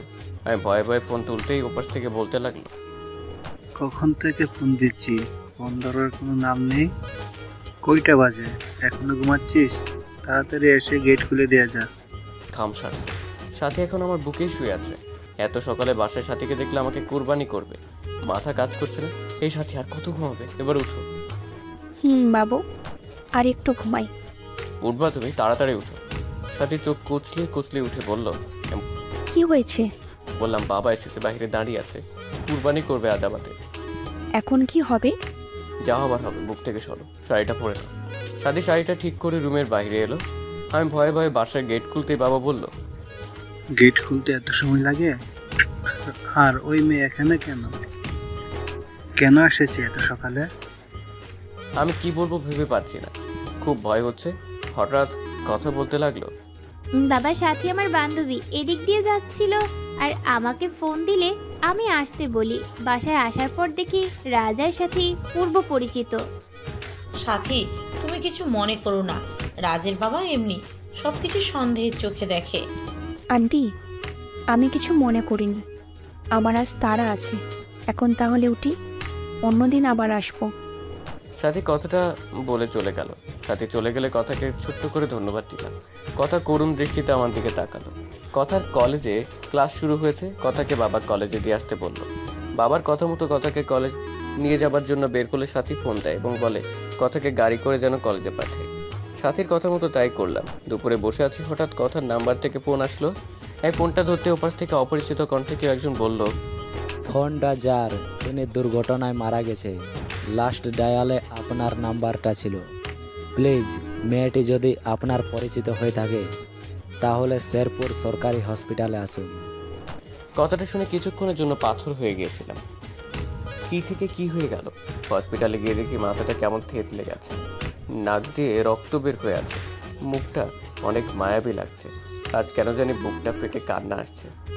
আজ তো আমার সুখের দিন, আমার পথের কাঁটা দুনিয়া থেকে বিদায় নিয়েছে। তবে কেন এত কষ্ট হচ্ছে? মনে হচ্ছে প্রাণটা দেহ থেকে বের হয়ে যাচ্ছে। হে আল্লাহ, ভালোবাসা পাওয়ার জন্য নিজের স্ত্রীকে খুন করে ফেললাম। কিছুক্ষণ পর বাবা মা আসলো, তারাও কাঁদছে। বাবা সবচেয়ে বেশি কাঁদছে। আজ কথার দাফন, কথার লাশটা কাঁধে নিয়েছে। মনে হচ্ছে কলিজাতে কেউ ছুরি চালিয়ে দিয়েছে। দূরে সাথীকে দাঁড়িয়ে থাকতে দেখলাম, সাথীও আজ কাঁদছে। আকাশ বাতাস আজ কাঁদছে মনে হচ্ছে। কথাকে দাফন করে আসলাম। সাথে আমাকে নির্জনে ডেকে নিয়ে অনেক কান্না করলো, ক্ষমাও চাইলো। সরাসরি আমার পায়ে পড়ে বলতে লাগলো, রাজ, আমাদের ভালোবাসার জন্য একটা নিষ্পাপ জীবনকে হত্যা করে ফেললাম। আমি সাথীকে সান্ত্বনা দেওয়ার জন্য বললাম, তুমি কিছু অন্যায় করনি, যদিও বা করে থাকো সব তোমার ভালোবাসাকে পাওয়ার জন্য। সাথী চলে গেল। কথার ছায়া মনে হয় প্রতিনিয়ত আমার পাশে ঘুরে, কেমন যেন উদাসীন লাগে। আজকে ভাবলাম সাথীর কাছে যাই, এভাবে আর পারছি না। আজ রাতটা সাথীর সাথে থাকবো। সাথীকে ফোন দিয়ে না পেয়ে বাসায় গেলাম। বাসায় গিয়ে দেখি দরজা খোলা। আমি সরাসরি সাথীর রুমে চলে গেলাম। সাথীর রুমের কাছে যেতেই দরজার ভেতর থেকে পুরুষ কণ্ঠের আওয়াজ শুনলাম। আমি ভেতরে কি হচ্ছে তা দেখার জন্য জানালার পর্দা সরিয়ে রুমের ভেতরে তাকাতেই চমকে উঠলাম। সাথী আর তার ভাই রথক্রিয়ায় ব্যস্ত। হঠাৎ সাথী যা বললো তা শোনার জন্য একেবারেই অপ্রস্তুত ছিলাম। বাবু, কতদিন ধরে আদর করো না, প্লিজ আর একটু কাছে এসো। আমার বাবুটা কি হট। ইস, আমার বুঝি লজ্জা করে না? ও মা, তাই বুঝি? কোথায় লজ্জা করে? কথাটা বলে কিস করতে লাগলো আর বলতে লাগলো, বাসর রাতে কে আগে জড়াই ধরছিল? আর আমার তো স্বামী স্ত্রীর মাঝে কিসের লজ্জা? পৃথিবীর সবাই জানে আমার ভাই বোন, তবে আমরা দুজন ছাড়া। কথাটা বলে সাথী ঠোঁট জোড়ার সাথে সজীবের ঠোঁট জোড়া মিলিয়ে দিল। এসব দৃশ্য দেখে আমার পায়ের তলার মাটি সরে যাচ্ছে, চোখ দিয়ে অঝরে পানি ঝরছে। যার জন্য আমার নিষ্পাপ বউকে হারালাম, মন চাই কাল নাগিনীকে খুন করি। কথার মুখটা বারবার চোখের সামনে ভেসে উঠছে। শুনছো, আমাদের প্ল্যান সাকসেসফুল হওয়ার পথে আমাদের পথের কাটা কথাকে গাড়ি চাপা দিয়ে মেরে ফেলেছে। মেয়েটাকে রাজকে অনেক ভালোবাসতো, কিন্তু আমার অভিনয়ের কাছে সব ভালোবাসা চাপা পড়ে গেছে। আমার বউটা অভিনয়ে অ্যাওয়ার্ড পাবে। তুমি একদম পারফেক্ট অভিনয় করেছো। সবচেয়ে রেলগাড়ির নিচে চাপা পড়ে মরার প্ল্যানটার সাথে সাথে সাথে অভিনয়টা একদম সুপারহিট হয়েছিল। দেখতে হবে না বউটাকা? এখন শেষ একটা কাজ হচ্ছে আমাদের জন্য পাগল রাজকে বিয়ে করে কৌশলে তার সমস্ত সম্পত্তি লিখে নিয়ে আমার বাবুটাকে নিয়ে আমেরিকা চলে যাও, আর তা এই মাসে পূর্ণ হবে। হাসতে হাসতে কথাগুলো বলল। কথাগুলো শুনে বুকটা চিনচিনে ব্যথা করছে। মন চাচ্ছে দুইটাকে খুন করি। এদের জন্য আমার স্ত্রী কথা আজ বড় পারে, কিন্তু না, এদেরকে এভাবে মারলে ফেসে যাব। তাই কৌশলে আমার স্ত্রী হত্যার প্রতিশোধ নিতে হবে। আজ বাইক চালাচ্ছি আর কথার কথা ভাবছি। মনে হচ্ছে কথা আমার পাশে বসে শক্ত করে জড়িয়ে ধরে আছে। চোখ দিয়ে নিজের অজান্তেই পানি আসছে। বাড়িতে এসে বাবাকে জড়িয়ে ধরে ছোট্ট বাচ্চার মতো কান্না করে দিলাম। খুব কষ্ট হচ্ছে। বাবা মাথায় হাত বুলিয়ে দিয়ে বলল, আল্লাহর উপর ভরসা রাখ, তিনি সব কিছু ঠিক করে দিবেন। রুমে এসে শুয়ে পড়লাম। চোখ বন্ধ করলে পিচিটাকে দেখতে পাই।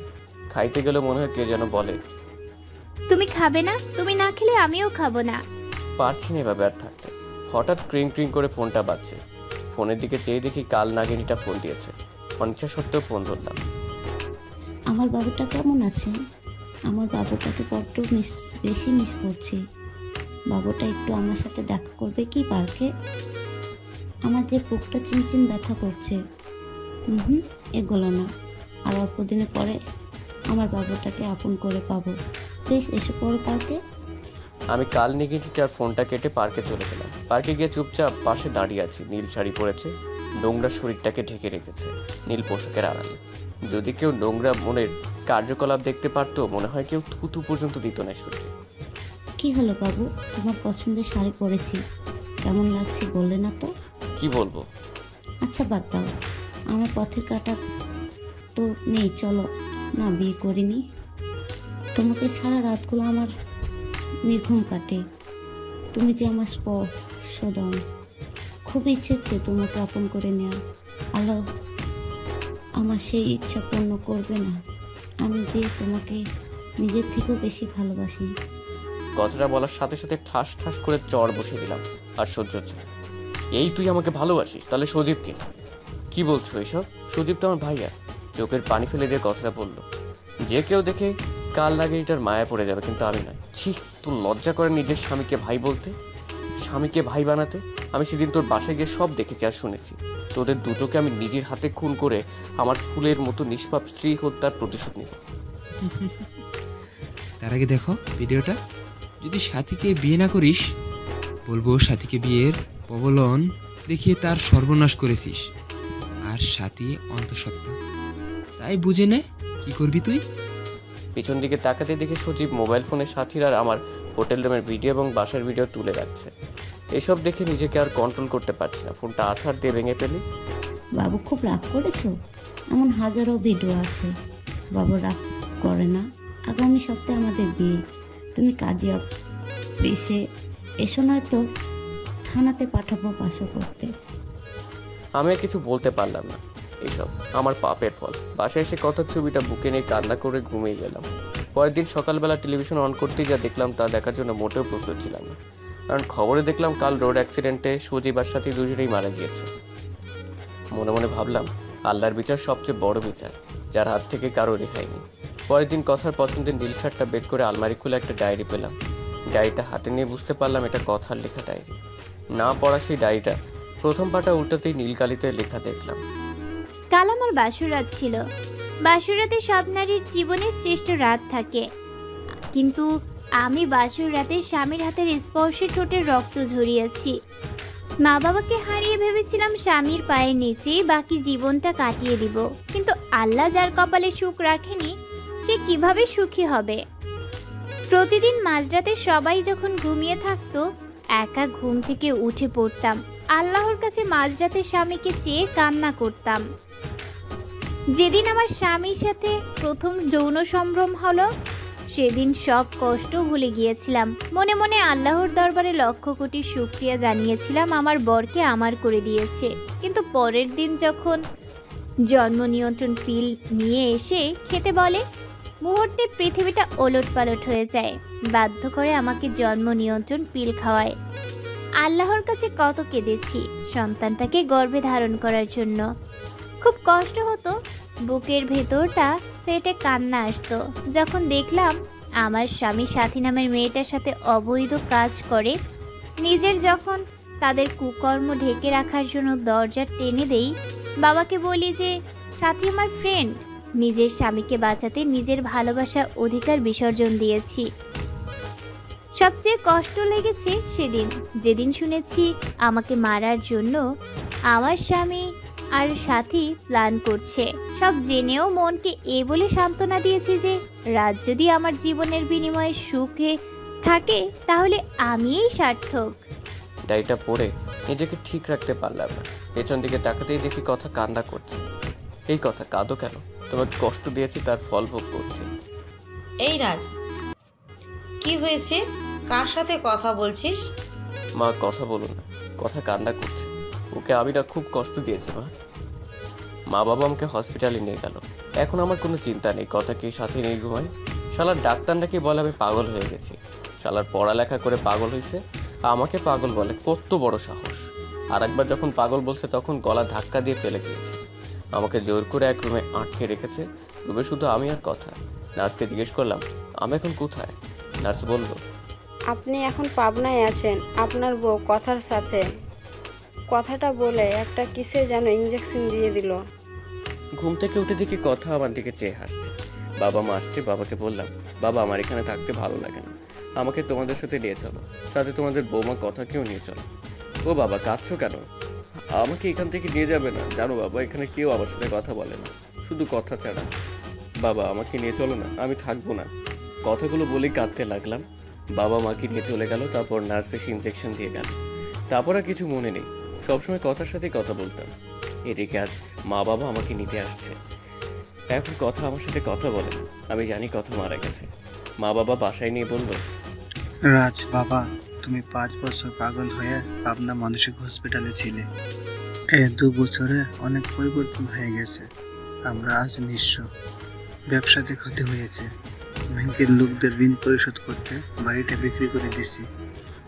এখন এই বাসাতে ভাড়া আছি। বাবার কথাগুলো শুনে নিজের অজান্তেই চোখের কোণে পানি চলে আসলো। আমার বাবা এই বয়সে অফিসে কাজ করে।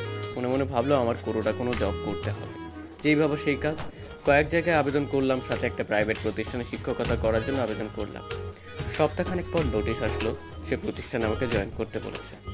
দিনগুলো ভালোই কাটছিল, কিন্তু প্রতি রাতেই কথার স্মৃতি আমাকে ঘুমোতে দেয় না। কথার সেই দুষ্টুমিগুলো আজও আমাকে কাঁদায়।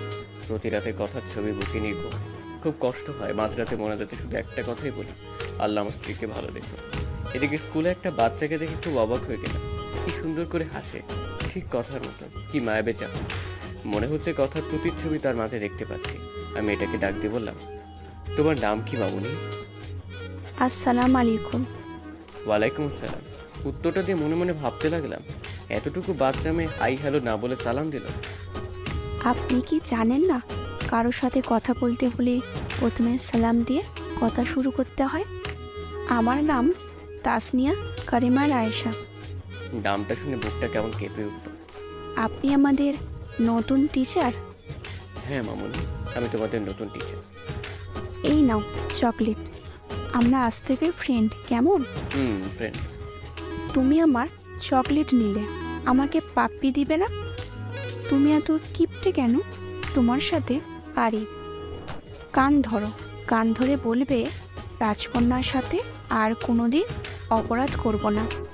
তুমি জানো না রায়শা নামের অর্থ হলো রানী। আমি না তোমার টিচার, টিচারকে কান ধরতে বলা লাগে? টিচার না ছাই, তুমি এখন আমার বন্ধু। কিছুক্ষণ আগে চকলেট দিয়ে বন্ধু বানিয়েছি। তোমার টিচারগিরি ক্লাসে দেখাবে। এখন কান ধরো, নইলে ফাইন ধরবো। কথাগুলো বলে মুখে চেপে হেসে দিল। আমি কি বলবো ভেবে পাচ্ছি না, খুব হাসি পাচ্ছে। মেয়েটার চোখের দিকে তাকিয়ে দেখি রাগী লুক নিয়ে তাকিয়ে আছে। কি হলো, আমার কথা বুঝুনি? বন্ধু হলে কেন? বন্ধু হয়েছো যেহেতু কান ধরে বলো, আর এমন অপরাধ হবে না। যদি না কান ধরো তাহলে দাঁত পড়ে যাবে, আর দাঁত পড়ে গেলে বিয়ে হবে না। রাইজার কথা শুনে কান ধরে বললাম, আমার ভুল হয়ে গেছে, আর এমন ভুল হবে না। না। মেয়েটাকে টান দিয়ে কোলে নিয়ে গালে মুখে চুমো দিয়ে বললাম, মামুনি এখন হয়েছে? বেশ হয়েছে। তুমি সত্যিই অনেক ভালো। হঠাৎ পাশ থেকে 10 বছরের মতো একটা বাচ্চা মেয়ে রিচি এসে বলল, রাইসা আপু এসেছে, চলো, দাঁড়িয়ে আছে। ও আপু, তুমি আমার ফ্রেন্ডের সাথে পরিচয় হয়ে নাও। এই যে স্যার, এটা আমার আপু রিচি। রিচি আপু, আমার স্যারকে সালাম দাও। আসসালামু আলাইকুম, আমি রিচি। স্যার আজকে আসি? হঠাৎ দিকে একটা ভদ্রলোক এসে রাইসাকে কোলে তুলল। রাইসা বাবাই বাবাই বলে লোকটাকে জড়িয়ে ধরল। লোকটা রাইসা আর রিচিকে নিয়ে গাড়ি করে চলে গেল। মনে মনে ভাবলাম, আজ যদি কথা বেঁচে থাকতো তাহলে আমাদের সন্তানটা ঠিক এতটুকুই বড় হইতো। নিজের অজান্তেই চোখের পাতাটা ভিজে উঠল। কথার চাঁদ মুখটা ভেসে উঠছে স্মৃতিপটে। এদিকে বাসায় এসে দেখি বাবা অসুস্থ। বাবাকে নিয়ে হসপিটালে গেলাম। ডাক্তারের রুমে গিয়ে সেই লোকটাকে দেখলাম কেমন বিচলিত ভঙ্গিতে বসে আছে। ডাক্তার লোকটিকে বলল, রফিক সাহেব, যদিও নেগেটিভ রক্ত না পাওয়া যায় 4 ঘন্টার ভেতর, তাহলে আপনার মেয়েকে বাঁচানো সম্ভব না। এদিকে আমি একজন ডাক্তারকে নিয়ে বাবাকে দেখালাম। ডাক্তার বলল, তেমন কিছু না, প্রেশারটা একটু বেড়েছে। বাবার বেড থেকে বের হয়ে পাশের বেডের দিকে তাকাতে বুকটা কেমন যেন হু হু করে কেঁদে উঠল। কি মায়াবী বুকটা, কেমন যেন অন্ধকারে ঢাকা পড়ে গেছে। মুখে অক্সিজেন মাস্ক লাগানো, মনে হচ্ছে আমার নিজের আপন কেউ। কেন এতটা কষ্ট হচ্ছে মেয়েটাকে দেখে? বুকের ভেতর চিনচিনে ব্যথা করছে। ডাক্তার রুমে গিয়ে বললাম, মেয়েটার কি হয়েছে? পাশ থেকে লোকটি বলল, কালকে স্কুল থেকে আসার সময় গাড়ি দুর্ঘটনা হয়, প্রচুর ব্লাড যায়, মাথায় অনেক আঘাত পেয়েছে। তার মা মেয়ের খবর শুনে অজ্ঞান হয়ে পড়ে আছে। মেয়েটার যদি কিছু হয়ে যায় মা বাঁচবে না। যদি এখন রক্ত পাওয়া না যায়, আল্লাহ যে কি করবেন। কথাটা বলে কেঁদে দিল। এদিকে এক নার্স এসে বলল, স্যার, ঢাকার আশেপাশে প্রায় সব ব্লাড ব্যাংকে খবর নিয়েছি, কিন্তু কোথাও রক্ত পাওয়া গেল না। এদিকে পেশেন্টের অবস্থা ভালো না, জানি না কি হবে। নার্সের কথাটা শুনে রফিক সাহেব কেঁদে দিলেন। আমার জানি কথাগুলো শুনে খুব কষ্ট হচ্ছে। আমি ডাক্তার সাহেবকে বললাম, ডাক্তার সাহেব, আমি রক্ত দেব, আমার রক্ত গ্রুপ ও নেগেটিভ। ডাক্তার তাড়াহুড়ো করে আমায় নিয়ে শুয়ে দিলেন। 2 ব্যাগ রক্ত নিয়ে রাইসাকে দিল। আমি কিছুক্ষণ শুয়ে থেকে বাবার কাছে চলে আসলাম। পরের দিন বাবাকে নিয়ে বাসায় ফিরি। হসপিটাল থেকে আসার সময় রাইসার বেডের দিকে তাকিয়ে দেখি একটা মেয়ে রাইসাকে জড়িয়ে ধরে আছে। মনে হচ্ছে এটাই রাইসার মা, কিন্তু মানুষটাকে খুব পরিচিত লাগছে। এক ধ্যানে তাকিয়ে আছে মেয়েটার দিকে। কিরে রাজ, বাসায় যাবি না? এভাবে দাঁড়িয়ে পড়লি যে? বাবার কথা শুনে খানিকটা চমকে বললাম, চলো বাবা। বাবাকে নিয়ে বাসায় আসার পর বিছানায় গাটা এলিয়ে দিই। পরের দিন হঠাৎ কে যেন দরজা নক করছে। আমি দরজাটা খুলতে আমার মাথাটা ঘুরতে লাগলো, পা দুটো কাঁপছে। কথা, তুমি বেঁচে আছো? হ্যাঁ, বেঁচে আছি। তুমি কিভাবে ভেবেছিলে আমি মরে গেছি? যাকে আল্লাহ বাঁচায় তাকে কেউ রক্ষা করতে পারে না। কিন্তু আমি যে স্পষ্ট দেখেছি সেটা তুমি রোড অ্যাক্সিডেন্টে মারা গিয়েছো। তুমি ভুল দেখেছো। তুমি জানো না এই পৃথিবীতে একজন মানুষের ন্যায় আরো 7 জন মানুষ রয়েছে। আচ্ছা বাদ দাও, এই নাও আমার বিয়ের কার্ড। তুমি কিন্তু আসবেই, আঙ্কেল আন্টির সাথে জান্নাতকেও নিয়ে আসবে। কথা, আমি তোমাকে ভালোবাসি, বড্ড বেশি ভালোবাসি। আমি আমার ভুল বুঝতে পেরেছি। প্লিজ আমাকে ক্ষমা করে দাও। তোমাকে ছাড়া সত্যি বাঁচবো না। প্লিজ ছেড়ে দেওয়ার আমায়। প্লিজ, আমার বুক থেকে তোমাকে কেউ আর কেড়ে নিতে পারবে না। কান্না করে দিয়ে কথাগুলো বললাম। চোখ থেকে টুপটাপ করে পানি পড়ছে। নিজের অজান্তেই কথার হাতটা ধরে ফেললাম। ঠাস ঠাস করে চড় বসিয়ে দিল কথা আমার গালে। হঠাৎ কি যেন পড়ায় শব্দে ঘুম ভেঙে যায়। ফ্লোরের দিকে চেয়ে দেখি বুক থেকে কথার ছবিটা পড়ে ভেঙে গিয়েছে, গলাটা শুকিয়ে গেছে। টেবিল থেকে 1 গ্লাস পানি খেয়ে এসে বিছানায় ধপ করে বসে পড়লাম। আমি বুঝতে পারলাম আমি কথা কিনে বাজে স্বপ্ন দেখেছি। কথার মুখটা বারবার ভেসে উঠছে। কয়েকদিন পর স্কুলে গিয়ে দেখি রফিক সাহেব বসে আছে। আপনাকে আজ আমাদের বাড়িতে দাওয়াত, সন্ধ্যায় আসবেন। আজ আমাদের রাইসার 5ম জন্মবার্ষিকী। রফিক সাহেব কথাটা বলে বাড়ির ঠিকানা দিয়ে চলে গেল। এদিকে সন্ধ্যায় ঠিকানা দেওয়া বাসায় গিয়ে নক দিলাম। একটা কাজের মেয়ে দরজাটা খুলে দিল। বাসাটা খুব সুন্দর করে সাজানো। রাইসা দৌড়ে এসে আমায় জড়িয়ে ধরলো। খুব সুন্দর লাগছে। মেয়েটাকে কোলে নিয়ে গালে মুখে চুমু দিয়ে বুকে জড়িয়ে নিলাম। অজানা এক প্রশান্তি মনে হচ্ছে ছুঁয়ে গেল। বাড়িতে প্রায় আমাদের স্কুলের সব টিচারদের দাওয়াত করা হয়েছে। হঠাৎ সিঁড়ি দিয়ে কাউকে নামতে দেখে থমকে গেলাম। নীল রঙের চশমাটা খুলে মুছে আবার চোখে পড়লাম। বুকের স্পন্দন বেড়ে যাচ্ছে, কারণ এ তো অন্য কেউ না, কথা।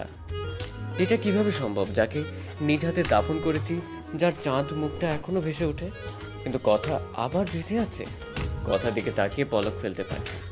নিজের অজান্তেই কথা নাম ধরে ডাকতে গিয়ে গলাটা কেমন যেন ধরে এলো অন্যদিকে। পাশ থেকে কে যেন বলে উঠল, তানিয়া, তোমার স্বাস্থ্য এত লেট হয় কেন? কখন থেকে সবাই অপেক্ষায় করছে। আমি কিছু ভাবতে পারছি না। এদিকে রফিক সাহেব কথার হাত ধরে নামাচ্ছে। কথার সাথে কয়েকবার চোখাচোখি হয়েছে, কিন্তু কোনো কথা হয়নি। এদিকে রাইসার জন্মদিনের কেক কাটার পর কাঁধে কারো হাতে স্পর্শ পেলাম। পেছন দিকে তাকাতেই দেখি কথা। আসসালামু আলাইকুম, আমি তানিয়া রেজওয়ান রফিক। ওয়ালাইকুম আসসালাম, কেমন আছেন? জি ভালো, আপনার কাছে অনেক কৃতজ্ঞ। আপনি আমাদের কলিজার টুকরাটাকে রক্ত দিয়ে বাঁচিয়েছেন। রাইসার আব্বুর কাছে আপনার কথা শুনেছি। আপনি কি বিয়ে করেছেন? একদিন ম্যাডামকে নিয়ে বেড়াতে আসবেন। আমি কি বলবো বুঝতে পারছি না। এটা আমার কথা নয়, কিন্তু মনে হচ্ছে এটাই আমার ভালোবাসার মানুষ, আমার স্ত্রী। কিছু ভাবতে পারছি না, বুকটা ফেটে যাচ্ছে। আসার সময় বাড়ির গেট পর্যন্ত রাইজা আর তার মা এগিয়ে দিয়ে গেল। বাসায় এসে কথা স্মৃতিগুলো ভাবতে লাগলাম। আমি জানি এটা কথা নয়, কিন্তু কেন যেন বারবার আমার মন বলছে এটাই কথা, এটাই আমার পিতৃব্য কথা। এখন প্রায় প্রায় তাদের বাসার নিচে দাঁড়িয়ে থাকি। প্রতিদিন কোথায় যেন যায়। তানিয়া, যাকে আমার মন বলে এটা তানিয়া নয়, কথা। পরে খবর নিয়ে জানতে পারি অফিসে যায়। নিজের অফিস আছে। একদিন অফিসে যাওয়ার পথে কথার গাড়ি আগলে দাঁড়ালাম। গাড়ি দাঁড়া করাতেই বললাম, যদি কিছু মনে না করেন পার্কে গিয়ে বসতে পারি, আপনার সাথে কিছু কথা আছে। আচ্ছা চলেন। একটা পার্কে গিয়ে গাড়ি দাঁড় করালাম। কিছু বলবেন? আমার যেতে হবে। একটা সত্যি কথা বলবেন?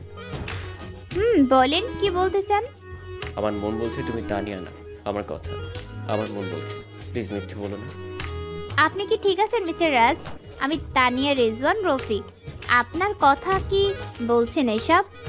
আপনি এসব বলতে এখানে এনেছেন আমায়? ছি, লজ্জা করে না? আমি মিথ্যে বলছি না। এরপর কথার সাথে ঘটে যাওয়া সব কিছু বললাম। কি আশ্চর্য, আপনি কি আমাকে নাটকের স্ক্রিপ্ট শোনাচ্ছেন? প্লিজ, আমি জানি তুমি আমার কথা, তুমি আমার সাথে মিথ্যে বলছো। কি আশ্চর্য, আমার বিয়ে হয়েছে, বাচ্চাও আছে 2টা। প্লিজ কথা, তুমি আমার কথা বলো। তুমি মিথ্যে বলছো। আমার বোন কখনো মিথ্যে বলে না। কথাটা বলে কথার হাতটা ধরে ফেললাম। কথা হাতটা ছাড়িয়ে ঠাস ঠাস করে চড় বসিয়ে বলতে লাগলো, আপনাকে ভালো ভেবেছিলাম, কিন্তু আপনার যে চরিত্র খারাপ তা বোঝার বাকি রইল না। লজ্জা করে না অন্যের স্ত্রীর হাত ধরতে? আপনার কি বউ নেই? জানেন আমার স্বামী আর 2টা মেয়ে আছে। তারপর আমাকে কেন বিরক্ত করেন? নির্ঘাত আমার মেয়ের জীবন বাঁচানোর জন্য আজ আপনাকে লোক দিকে অপমান করলাম না, নইলে আজ আপনাকে পুলিশে দিতাম। ছোট লোক নারীদের সম্মান করতে শেখেনি। জন্মের দোষ রয়েছে আপনার। কথাটা বলে জিভে কামড় দিল। এদিকে তানিয়া, যাকে কথা ভেবে নিজের অজান্তেই হাতটা ধরে ফেলেছিলাম, কিন্তু সে তো আমার কথা না। নিজের প্রতি আজ প্রচণ্ড ঘৃণা হচ্ছে। আজ আমার জন্য মা বাবা কথা শুনে। সরি, আমি ঠিক এমনটি বলতে চাইনি। না ঠিক আছে, বলবেন না কেন? আমি যে হতভাগা নিজের স্ত্রীকে কত কষ্ট দিয়েছি, এতটা ভালোবাসা সত্ত্বেও তাকে দূরে সরিয়ে দিয়েছে। তবে জানেন, এখনও বাজারাতে উঠে তার জন্য কান্না করি। তার ছবিটা বুকে নিয়ে ঘুরি, তার ডায়েরিটা বুকে নিয়ে প্রতি রাতে কাঁদে। 5 বছর পাগল হয়ে পাবনা ছিলাম। জানি না আর কত কষ্ট পাবো। আল্লাহ আরও আমাকে কষ্ট দেন যেন। জানেন, যেদিন আপনাকে দেখছি সেদিন আমার মন বলছে আপনিই আমার কথা, আমার কলিজার টুকরার মতো। কিন্তু না, সেটা আমারই ভুল। কারো মতো দেখতে বা কথা বলতে পারলেই সে যে আপন কেউ হবে তা তো কথা না। ক্ষমা করে দিবেন, ভালো থাকবেন। এই যে ডায়েরিটা, এখানে সব লেখা আছে। আবারও বলছি, আপনাকে আমার স্ত্রী ভেবে ডিস্টার্ব করার জন্য খুব বাজে তো আমি, তাই। আচ্ছা আসি।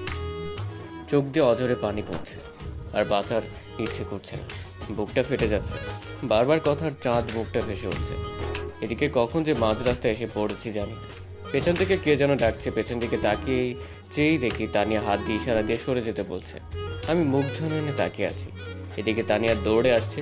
কি সুন্দর লাগছে, মনে হচ্ছে আমার কলিজার টুকরার কথা দৌড়ে আসছে আমাকে ভালোবাসার পরম শিহরণে জড়িয়ে নেওয়ার জন্য। হঠাৎ কি যেন ধাক্কা দিয়ে শূন্যে উড়িয়ে ফেলে দিল। পাশ দিয়ে একটা বাস চলে গেল। আমি ধাক্কা খেয়ে রাস্তায় একপাশে গড়িয়ে পড়লাম।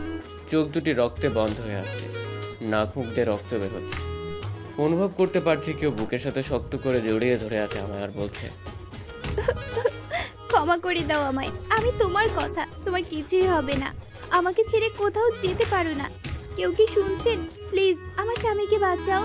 আল্লাহ, আমার স্বামীকে হেফাজত করো। কে আছো তোমরা? আমার স্বামীকে হসপিটালে নিয়ে যাও। চোখ দুটি বন্ধ হয়ে আসছে। শত চেষ্টা করে চোখ দুটি খুলতে পারছি না। নিঃশ্বাস বন্ধ হয়ে আসছে, কানে ভেসে আসছে কথা রাখা যায়। বারবার কপালে চুমু খাচ্ছে, শক্ত করে জড়িয়ে ধরে কাঁদছে। তারপর আর কিছু মনে নেই। অন্যদিকে একদল লোক এসে হাসপাতাল নিয়ে যায়। এদিকে কথাকে আজ পাগল পাগল লাগছে। ফোনটা বের করে রাজের বাবার কাছে ফোন দিয়ে কাঁদতে লাগলো। কিরে মা, কাঁদছিস কেন? কথা বলছিস না কেন? বাবা, রাজ অ্যাক্সিডেন্ট করেছে। বাবা, ওকে ছাড়া বাঁচবো না। ওকে বাঁচান বাবা। আমার মেয়েটার কি হবে বাবা? আপনি প্লিজ সদর হসপিটালে আসেন।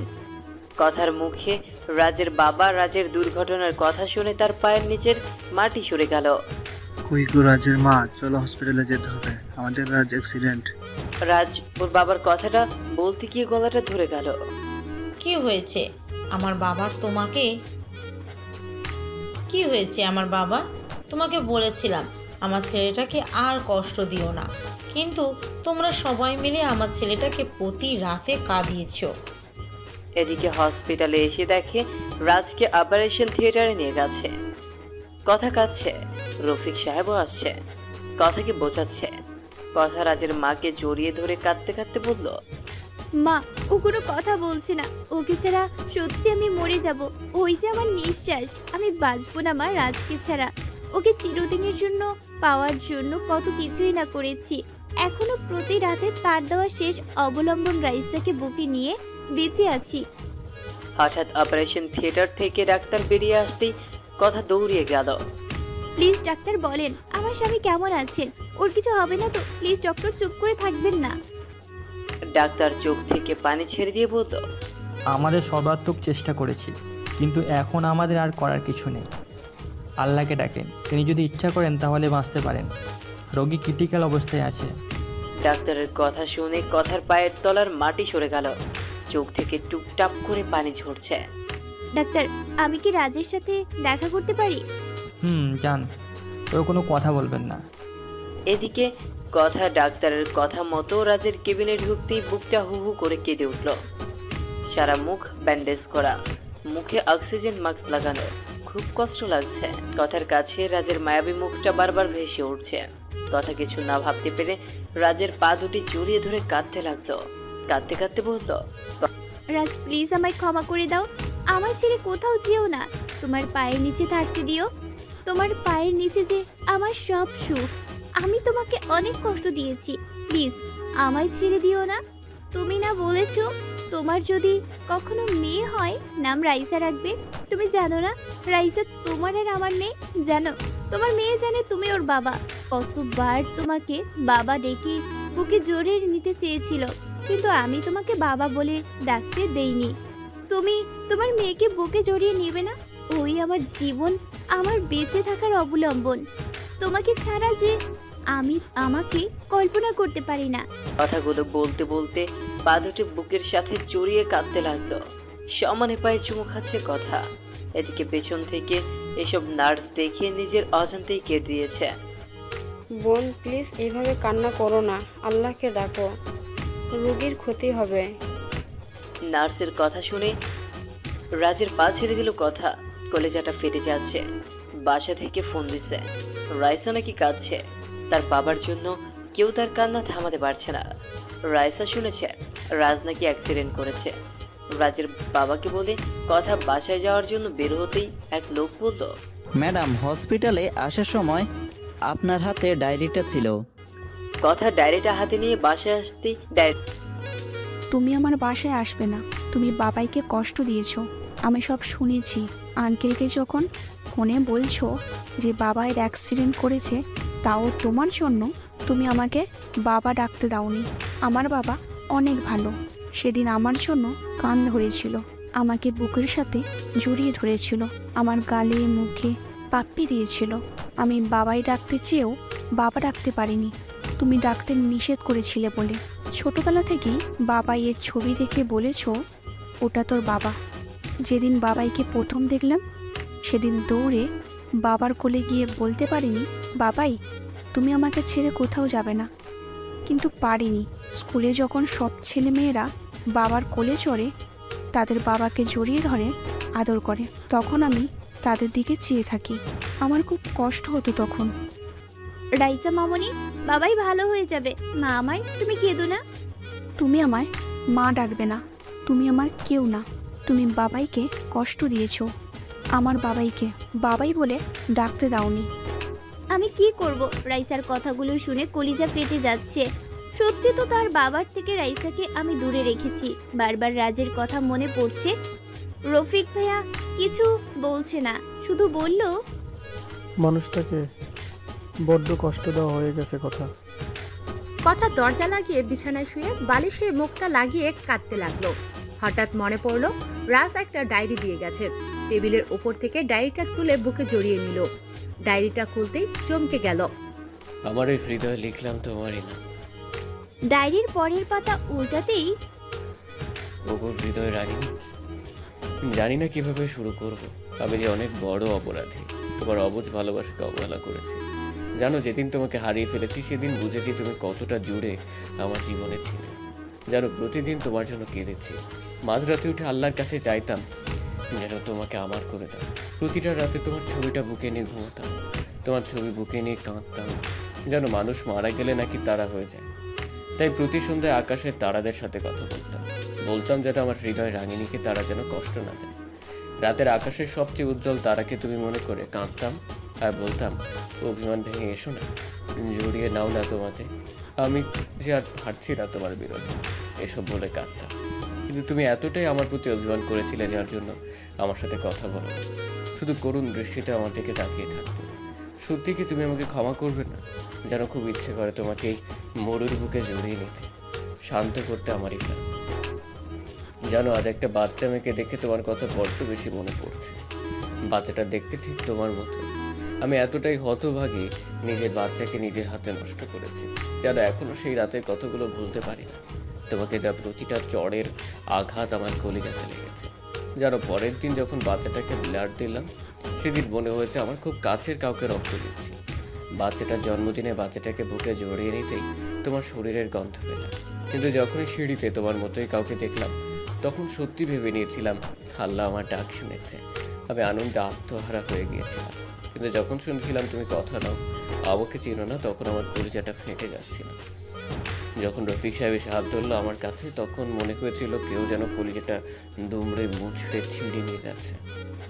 যেন তুমি নেই জেনেও নিজের অজান্তে পাগলামি করেছি আর বাসায় এসে কেঁদে বুক ভাসিয়েছি। পরের দিন ঠিক করলাম তোমার জন্য লেখা ডায়েরিটা তানিয়া আপুকে দিয়ে তোমার কাছেই চলে আসো। আমি যে আর পারছি না, মৃত্যুর পথ বেছে নেওয়া ছাড়া আমার আর কোনো উপায় নেই। তোমাকে ছাড়া যে এখন আমার নিঃশ্বাস নিতেও কষ্ট হয়। কষ্টটা আরও বেশি হয় যখন তোমারই মতো তানিয়া নামক মেয়েটা তার স্বামীর হাত ধরে আমারই সামনে দিয়ে হেঁটে যায়। যেন তখন বড্ড বেশি তোমার কথা মনে পড়ে। কি করব, আমি তোমাকে ছাড়া আর যে বাঁচতে পারছি না। তোমাকে নিয়ে লেখা শেষ অবলম্বনটা তোমাকে মনে করে তানিয়া আপুকে দিয়ে গেলাম। যেন খুব কষ্ট হচ্ছে লেখাগুলো লিখতে। এটা পড়তেই চোখ দিয়ে জল গড়িয়ে পড়লো কথার। আজকে কথার একটা মিথ্যার জন্যই রাজ মৃত্যুর কিনারায়। খুব কষ্ট হচ্ছে কথার। রাজের মুখটা বারবার কথার সামনে ভেসে উঠছে। কথার কানে বারবার বাজছে রাজের শেষ কথাগুলো। হঠাৎ বাইরে কিছু ভাঙার শব্দ পেল। কথা রুমের বাইরে এসে দেখে রাইসা কাঁদছে, খাবারের প্লেট ফেলে দিয়েছে। মা রাগ করে না, খেয়ে নাও। আমাকে মা বলবে না, আমাকে বাবাইয়ের কাছে নিয়ে যাও। আর তুমি আমার বাবাইকে কষ্ট দিয়েছো, তোমার সাথে কথা বলবো না। প্লিজ রাইসা মা আমার, তোমার বাবার কিছুই হবে না, প্লিজ কান্না করো না, খেয়ে নাও। আমাকে বাবাইয়ের কাছে নিয়ে যাও, বাবাইকে না দেখে খাবো না। হঠাৎ সবুজকে আসতে দেখি কথা ভাইয়া বলে কেঁদে দিয়ে বলল, ভাইয়া রাজ বাঁচবে না, রাজকে ছাড়া আমিও যে বাঁচবো না। সবুজ কথাকে বুকে নিয়ে বলল, কান্না করিস না বোন, আল্লাহ তাআলা সব ঠিক করে দিবেন। তোর কান্না যে দেখতে পারি না। মা বাবাকে তো সেই ছোট্টবেলায় হারিয়েছি, তানিয়াটাকেও প্রথম দেখায় হারিয়ে ফেলেছি। তোকে খুন করার জন্য সাথী নামের মেয়েটাকে কন্ট্যাক্ট করেছি। তোকে খুন করতে এসে তোর গলার রকেট দেখেই চিনে ফেলি তুই আমার ছোট্টবেলার হারিয়ে যাওয়া বোন কথা। কিন্তু সেই সময় তানিয়াকে গাড়ির নিচে পিস্ট হতে দেখি। তোর চেহারা তানিয়ার মতোই ছিল, তাই যখন দেখলাম তানিয়া রাস্তার পাশে পড়ে আছে, দৌড়ে বুকে টেনে নেই। সন্ত্রাসী ছিল, মানুষের রক্ত দেখলেই হাসি পাইতো, কিন্তু যখন নিজের বোনটার রক্ত আমার শার্ট ভিজে যাচ্ছিল, তখন বুঝেছি আপন মানুষের রক্ত শুধু শরীর থেকেই ঝরে পড়ে না, আপন মানুষটির কলিজা থেকেও ঝরে। তোকে আর তানিয়াকে পেয়ে অন্ধকার রাস্তা থেকে সরে আসি। তারপর রাজের বাবার প্ল্যান অনুযায়ী তানিয়ার লাশটাকে কথা বানিয়ে রাজের বাড়িতে পাঠায় আর রিচি পায় তার মাকে। রিচির বাবা রফিক ভাইয়ের সাথে সব প্ল্যান করি, কিন্তু এর জন্য যে রাজ আজকে মৃত্যুর মুখোমুখি হবে তা জানলে কখনোই এতটা মিথ্যার আশ্রয় নিতাম না।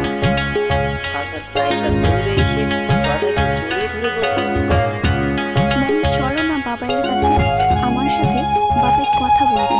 তোমাদের সবার সাথে রাগ করে থাকলেও আমার সাথে বাবাই রাগ করে থাকতে পারবে না। বাবাই জানে আমার সাথে অভিমান করলে তাকে কান ধরে উঠবস করতে হবে।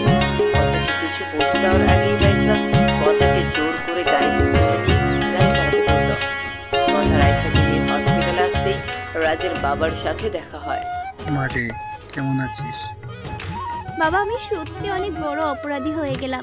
বর্ষার মৌসুমী মেঘ বৃষ্টি আর আদমদিঘির বামনি গ্রাম দুজনে যেন দুজনার। অন্যদিকে রাইসা তার বাবার রুমে গিয়ে বলতে লাগলো, ও বাবাই, বাবাই কেমন আছো তুমি? কথা বলবে না আমার সাথে বাবাই? আকাশ ছেয়ে ফেলা মেঘেরা জানো বাবাই, এই গ্রামে তোমাকে বৃষ্টি মম হয়ে কষ্ট ঝরে দিয়েছে বলে যখন মমের তখন। সাথে আড়ি করে দিয়েছি।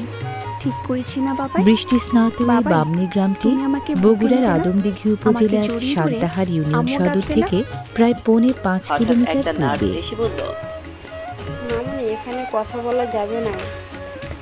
আপনি চুপ করেন তো, দেখছেন না আমি আমার বাবাইয়ের সাথে কথা বলছি? কথা বলবেন না, বাবাই রাগ করবে। যেখানে ও যা বাবাই, কিছু তুমি আছে জানো ভিজতেই মা হয় তোমার বৃষ্টিতে, জন্য কত কান্না কিন্তু করে? ভিজতে নারাজ তোমাকে আমি ঘরে পালা ছোটবেলা মোরগ থেকে মুরগি। দেখছি, বৃষ্টির মায়ের ছাদ সাথে থেকে একটি বাঁচতে ছবিতে। ওরা তাই বাবাই, নিরাপদ আশ্রয়। স্কুলের সব মেয়েরা তার বাবাইয়ের সাথে ঘুরে বেড়ায়, তাদের বাবাই চকলেট আইসক্রিম কিনে দেয়। আমি এসব কিছুই চাই না। তুমি টিনের কথা চালে বলো বাবাই, টাপুর টুপুর তাহলেই ছন্দ হবে। তুলে কথা বৃষ্টির বলছো না পানি কেন? নিচে দেখছো গড়িয়ে না? নামে তোমার যেন রাইসা মাটির কাঁদছে। সাথে মিতালি গড়ার প্লিজ জন্য। বাবা, কথা বলো। আর চুপ করে থেকো না, আমাকে বুকে নাও। তোমার বুকে যেতে খুব খুব ইচ্ছা করছে। ও বাবাই, এত কম বেশি বৃষ্টিবন্দি সবাই, তাতে কি গেরস্থ বাবা, বাড়ির বৌঝিদের মা তোমার বসে জন্য থাকার জো রাতে নেই। কান্না করে। পারিবারিক সদস্যদের আমাকে উদরপূর্তির বুকে নিয়ে আয়োজনটা তোমার নাম বলে নির্বিঘ্ন ঘুমের তাদের ঘরেও রাখতেই কান্না হয়। করে। তুমি দেখো দাদু ভাই কাঁদছে, কথা বলো না আমার সাথে। আমি কিছু খাইনি, তুমি খাইয়ে দেবে বলে আমার। তুমি খাইয়ে না দিলে আমি খাবো না। ও বাবাই, কথা বলছো না কেন? আমার খুব কষ্ট হচ্ছে বাবাই। বেকার নয় কারিগররাও ব্যথা করছে ঘরে বাবাই। বসে কেউ ধার দিচ্ছেন কথাগুলো করাতে, বলছে আর কেউ কাঁদছে। বুনছেন মাছ এদিকে ধরার জাল। রাইসার কান্না দেখে সবাই কাঁদছে। কথার কাছে মনে হচ্ছে তার কলিজাটা ফেটে যাচ্ছে। কৃষিজীবী ও মৎস্যজীবীদের পাশাপাশি এই গ্রামের পেশাজীবীদের একটি উল্লেখযোগ্য অংশ শ্রম দেন নানা ধরনের নির্মাণ কাজে। সরি, আমাদের আর কিছুই করার নেই। আপনারা আল্লাহকে ডাকেন, আল্লাহ যদি তাকে স্বয়ং সুস্থ করে দেন। কথাটা শুনে কথা হসপিটালের ফ্লোরে পড়ে গেল। সবাই কথাকে নিয়ে বেঁধে শুইয়ে দিল। এদিকে সবাই কান্না করছে। রাইসা গিয়ে রাজের মাথায় হাত বুলিয়ে দিচ্ছে, আর বাবাই বাবাই করে চলমান ডাকছে। জীবনে রাইসার বৃষ্টি কান্না আনে দেখে সবাই অলস কাঁদছে। প্রহর, বাড়ায় রাজের পারিবারিক স্যালাইনও বন্ধ সম্প্রীতি। হয়ে গেছে। হঠাৎ ডাক্তার এসে রাজের মুখ থেকে অক্সিজেন বাইরে মাস্ক খুলে বৃষ্টি, দিল। স্যালাইনটাও ঘরবন্দি খুলে দিয়ে ছোটদের বলল, তাই মন রাজের ভারী। কোনো দিন ফিরবে না। যা ভেবেছিলাম তাই হলো। কথা ভাবতে পারছে না রাজ মারা গেছে। সবাই একে তো কান্না বৃষ্টি করছে, ধোয়া প্রকৃতি, কথা নিস্তব্ধ তার উপর হয়ে গেছে। চমৎকার রাইসা সব কাঁদছে আর মাটির বলছে, ঘর। এরই বাবাই, মাঝে কথা বৃষ্টিপ্রেমী বলো বাবাই। গ্রামবাসীদের কথা বলবে না আমার স্বচ্ছন্দে সাথে? চলাচল। বাবাই, তুমি আর আমাকে পাপ্পি দেবে না? আমার না খুব কষ্ট হচ্ছে বাবাই। আর না কি বৃষ্টিকেন্দ্রিক ইচ্ছে করে জীবনধারা আমার চোখের আর পানি নিসর্গ দেখে না? শোভা যেন ও আল্লাহ, আকর্ষণীয় তুমি এই তো গ্রামকে বলেছো, আরো ছোট বেশি বাচ্চারা দর্শনীয় নিষ্পাপ হয়, করেছে। তাদের কোনো পাপ থাকে না, তাদের কথা অগ্রাহ্য করতে পারো না। ও আল্লাহ, দেখো আমি কাঁদছি, তুমি আমার বাবাইকে বলো আমার সাথে কথা বলতে। তুমি কথা বলতে বললে বাবাই আর চুপ করে থাকতে পারবে না। দেখো আর তো, 10টা গ্রামের বাবাই মতো আমার সাথে এই অভিমান বামনি করেছে। গ্রামের বাসিন্দাদের আমাকে কোলে দৈনন্দিন নেয় না, জীবনও আদর করে না। দারুণভাবে আমার প্রকৃতি কষ্ট হয় না নির্ভর। বুঝি? মেঘ বৃষ্টির বাবাই, উৎপাতকে তাই ও এখানে বাবাই, উৎপাত কথা মনে বলো। করেন না কেউ। মা, মা দেখো বাবাই কথা বলছে না, বাবাইকে বলো কথা বলতে। এদিকে সবাই রাজের জানাজা করে কবর নিয়ে যাচ্ছে। কথা পাকরুদ্ধ হয়ে গেছে। ফ্যালফ্যাল করে তাকিয়ে আছে রাজের চলে পাখির যাওয়ার চোখে দিকে। দেখলে কলিজাটা ফেটে ধান যাচ্ছে। সবুজের নকশি কাঁথায় আজ একটা যেন ফুলের জন্য সুতায় রাজ বোনা সারা এক জীবনের সরল জন্য রেখা, হারিয়ে গেল কথার তাল জীবন খেজুরে থেকে। নয়নাভিরামের মম, সড়ক। বাবাইকে কোথায় নিয়ে যায় বলো না মা? বাবাইকে সবাই কোথায় নিয়ে যায়? বাবাই কি রাগ করেছে তাই নিয়ে বর্ষার যাচ্ছে? বাড়তি পানি বাবাই বামনি আবার গ্রামের ক্ষেত কখন আসবে খামারে মা? গুরুত্বপূর্ণ বলো না ভূমিকা মা। রাখে ধান আমার সহ বাবাই কি সবাই রকমারি কোথায় শস্যের নিয়ে যায়? বর্ধিত ফলনে। রাইসার কথা শুনে কথার কষ্টে বুকটা ফেটে যাচ্ছে। এই গ্রামের নিঃশ্বাস নিতে কৃষিজীবীরা কষ্ট হচ্ছে। ধান, রাইসাকে গম, বুকের সাথে পাট, শক্ত ডাল করে সহ জড়িয়ে ধরেছে ঋতুভিত্তিক কথা। নানা রকম রাইসাকে শস্য কি বলবে? ফলান সেও ক্ষেতের পর উত্তর ক্ষেত যে কথার জুড়ে। কাছে নেই। এদিকে রাজকে কবরে নামালে কথা আর থাকতে পারে না, দৌড়ে চলে যায় কবরের কাছে, গিয়ে বলতে লাগে, আমি আমার স্বামীকে কোথাও যেতে দিব না। ধান তোমরা এখানকার কেউ মূল আমার ফসল। স্বামীকে দূরে পলি ও সরিয়ে দিও পানির না। কারণে এদিকে জমি কথা বেশ চিল্লানি উর্বর, শুনে রাজের বাবা ফলনও তাই কথাকে বেশ কি ভালো। বলে? কি হয়েছে মা, তুই কাঁদছিস কেন? বাবা রাজকে বামনি খবর গ্রামে দিয়ে প্রকৃতির দিচ্ছি। পক্ষপাতটা রাজকে বেশি, please খবর দিতে দিয়েন না। স্নিগ্ধতাও তাই ওকে ছাড়া আমি পরতে বাঁচবো পরতে। না। বাবা সত্যি ওকে ছাড়া আমি মরে যাব। মারে, তুই দুঃস্বপ্ন দেখছিস, রাজ বেঁচে আছে। ডাক্তার আদমদিঘি আল্লাহকে ডাকতে উপজেলার বলল। সান্তাহার আমি ইউনিয়নের জানি তুই 14টি রাজকে মৌজায় অনেক থাকা ভালোবাসিস। 19টি গ্রামের এত একটি কষ্ট দেওয়ার পরও তুই নিসর্গধন্য ওকে ভালোবাসা এই বামনি দিয়েছিস। গ্রাম। বাবা রাজ কোথায়? রাজের ডেট। কথা দৌড়ে রাজের বেডে গিয়ে দেখে রাইসা রাজের বুকে শুয়ে আছে, মুখে অক্সিজেন মাস্ক লাগানো, শরীরে স্যালাইন যাচ্ছে। এই গ্রামের অন্যতম কথা রাজের প্রধান কপালে চুমু দ্রষ্টব্য দিয়ে রাজের পা খড়ের ধরে কাঁদতে গাদা। লাগলো। প্লিজ ম্যাডাম এভাবে কাঁদবেন না, পেশেন্টের সমস্যা হবে। ধানের পারলে ফলন আল্লাহকে বেশি ডাকুন। বলে খড়ের গাদার ঘড়িতে তাকিয়ে অভাব দেখে নেই এই রাত গ্রামের 1টা কোনো বাজে। বাড়িতে। কথা 2 রাকাত নফল নামাজ শেষ করে মনে যাতে দুটি হাত কথা গাদার খড় আর সেই খড়ে গবাদি পশুর লালন পালন এই গ্রামের হে কৃষি পরম নির্ভর করুণাময় বাঙালি আল্লাহ জীবনযাত্রার তাআলা, রহিম রহমান। অবিচ্ছেদ্য অঙ্গ। এই শেষ রাতে পৃথিবীর সকল মানুষ যখন ঘুমন্ত, এমন সময় তোমার পবিত্র দরবারে দুটি হাত তুলে ধরেছি। ছোটকালেই মা বাবাকে হারিয়েছি। বাবার স্নেহ কি জিনিস কখনো তা পাইনি। টিনের পাইনি ছাউনি মায়ের সম্বলিত ভালোবাসা। চমৎকার সব একমাত্র মাটির ঘর অবলম্বন বেশি স্বামী। এই গ্রামে। আজ আমার স্বামীর জীবন ভিক্ষা চাই তোমার দরবারে। হে আল্লাহ, ফকির এক দরজায় ভিক্ষা না পেলে পরিপাটি অন্য এসব দরজায় মাটির যায়। ঘর আর তুমি এখানকার ছাড়া তো আমার কোনো সৌন্দর্য দরজা সচেতন নাই। বাসিন্দাদের ভিখারিনীকে তুমি খালি শৈল্পিক হাতে এক ফিরাইও সৃষ্টি। না। আমি দেখতে কিছু যেমন চাইনি, সুন্দর কোনোদিন তেমনি তোমার শক্তপোক্ত, দরবারে কোনোদিন টেকসই, বলিনি বা পরিবেশ অভিযোগ বান্ধব করিনি মা বাবাকে এবং কেন কেড়ে নিরাপদ। নিলে। আল্লাহ তোমার কাছে আমার স্বামীর জীবন ভিক্ষা চাই। আল্লাহ আমার জীবনের বদৌলতে হলেও অন্য গ্রামের আমার তুলনায় স্বামীকে দোতলা বাঁচিয়ে দাও। মাটির ঘরও আমার বেশি এই মেয়েকে তুমি গ্রামে। বাবাহারা করো না। আল্লাহ সন্তান কাঁদলে নাকি মা সহ্য করতে পারে না।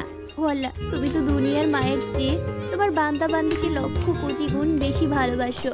তাহলে এই নিশিরাতে তুমি আমার কথা মাটির শুনতে পাচ্ছ না? ঐতিহ্যবাহী এসব আমার ঘর স্বামীকে গরমে সুস্থ থাকে করে দাও হে ঠান্ডা আল্লাহ। আর শীতের আমার সময় বেঁচে থাকার তুলনামূলকভাবে অবলম্বনকে উষ্ণ। আমার কাছ থেকে দূরে সরিয়ে দিও না। নিশ্চয়ই তোমার গুণাগার বান্দির দোয়া কবুল করেছো। এই কথা বলে মনোযোগ বামনি শেষ করে গ্রামের বাসিন্দারা জায়নামাজে মাটির ঘুমিয়ে ঘর পড়ল। বানান, ভোরের কখনো আলো ঘরামির পড়তেই সাহায্য কথার ঘুম নিয়ে, ভেঙে যায়। কখনো বা নিজেরা কথা মিলে দৌড়ে যায় রাজের বানানো সে বেডে। ঘরের ঠিকঠাক কথা যত্ন গিয়ে নেয় দেখে রাজের নিয়মিত। অক্সিজেন মাস্ক খোলা। ডাক্তার এসে বলল, চালুনি দিয়ে চেড়ে রাজ নেওয়া আর মাটি ফিরবে না। পানিতে গুলিয়ে কথাটা বলেই এভাবে ডাক্তার কাদা চলে বানানো গেল। হয় কথা ঘরদোর চিল্লিয়ে কাঁদছে। লেপার জন্য। রাজের পা দুটি জড়িয়ে ধরে বলতে লাগলো, কথা রাজের পা জড়িয়ে ধরে কাঁদছে। কথা কাঁদতে কাঁদতে রাজের কপালে গিয়ে ভালোবাসার স্পর্শ এঁকে দিল। এদিকে কে ঘরের যেন যত্নে কথাকে কোনো শক্ত ফাঁকে করে ঝুঁকি জড়িয়ে নেই, ধরলো। গোলানো কথা কাদাও চেয়ে তাই দেখে ছেঁকে রাজ নেওয়া হয় কথাকে ছাঁকনিতে। জড়িয়ে ধরেছে। এদিকে রাজ বলছে, আমি কি আমার পিচ্ছি বউটাকে রেখে উঠতে পারি? আমি যে আমার পিচ্ছি বউটাকে বড্ড বেশি ভালোবাসি। আমার পিচ্ছিটাকে কি জড়িয়ে ধরতে পারি? ঠিকঠাক মতো বানানো কাদামাটি দিয়ে এ গায়ের বাসিন্দারা কথাটা বলে নিয়মিত ল্যাপেন রাজের বুকে মুখ ঘর ঢুকালো। দৌড় উঠান। ভিজু, কেন কষ্ট দিলে আমায়? তুমিও তো আমাকে কম কষ্ট দাও। ছেঁকে নেওয়া কাদামাটির 5 বছর সাথে তোমাকে এবার ছাড়া কাটিয়েছি। ধানের এই তুষের আমিও মিশেল। ডাক্তারকে সবকিছু বলে ডাক্তারের সাথে প্ল্যান করে শুরু করেছি। তবে অ্যাক্সিডেন্ট সত্যি সত্যি হয়েছিল। আচ্ছা, সত্যি যদি আমি হারিয়ে যেতাম? তুষ মেশানো কাদামাটি আমার দিয়ে মুখে ঘর হাত দিত। লেপলে দৃঢ়তা বাড়ে প্রলেপের। আমার কি হবে? এখন তো বাসর রাত বাকি, আর এখন আর আমি কিন্তু পিচ্ছি না। আমি হেসে দিয়ে কথাগুলো জড়িয়ে যেসব ধরলাম। বাড়ি দোতলা হঠাৎ মাটির রাইসা এসে সিঁড়ি বেয়ে বলল, স্বচ্ছন্দে বাবাই, ওঠা যায় মা উপরে। কি আদর করবে, আমায় করবে না? গেরস্থ বাড়ির কোলে নিয়ে মেয়েদের দুজনেই প্রায় হেসে প্রতিদিনের বাঁধা কাজ এই যে কোথাও না বন্ধুরা, কোথাও গল্প কাদামাটির শেষ করে লেপালেপি। কমেন্ট না করে চলে যাচ্ছ, এটা কিন্তু ঠিক না। তাড়াতাড়ি কমেন্ট করো।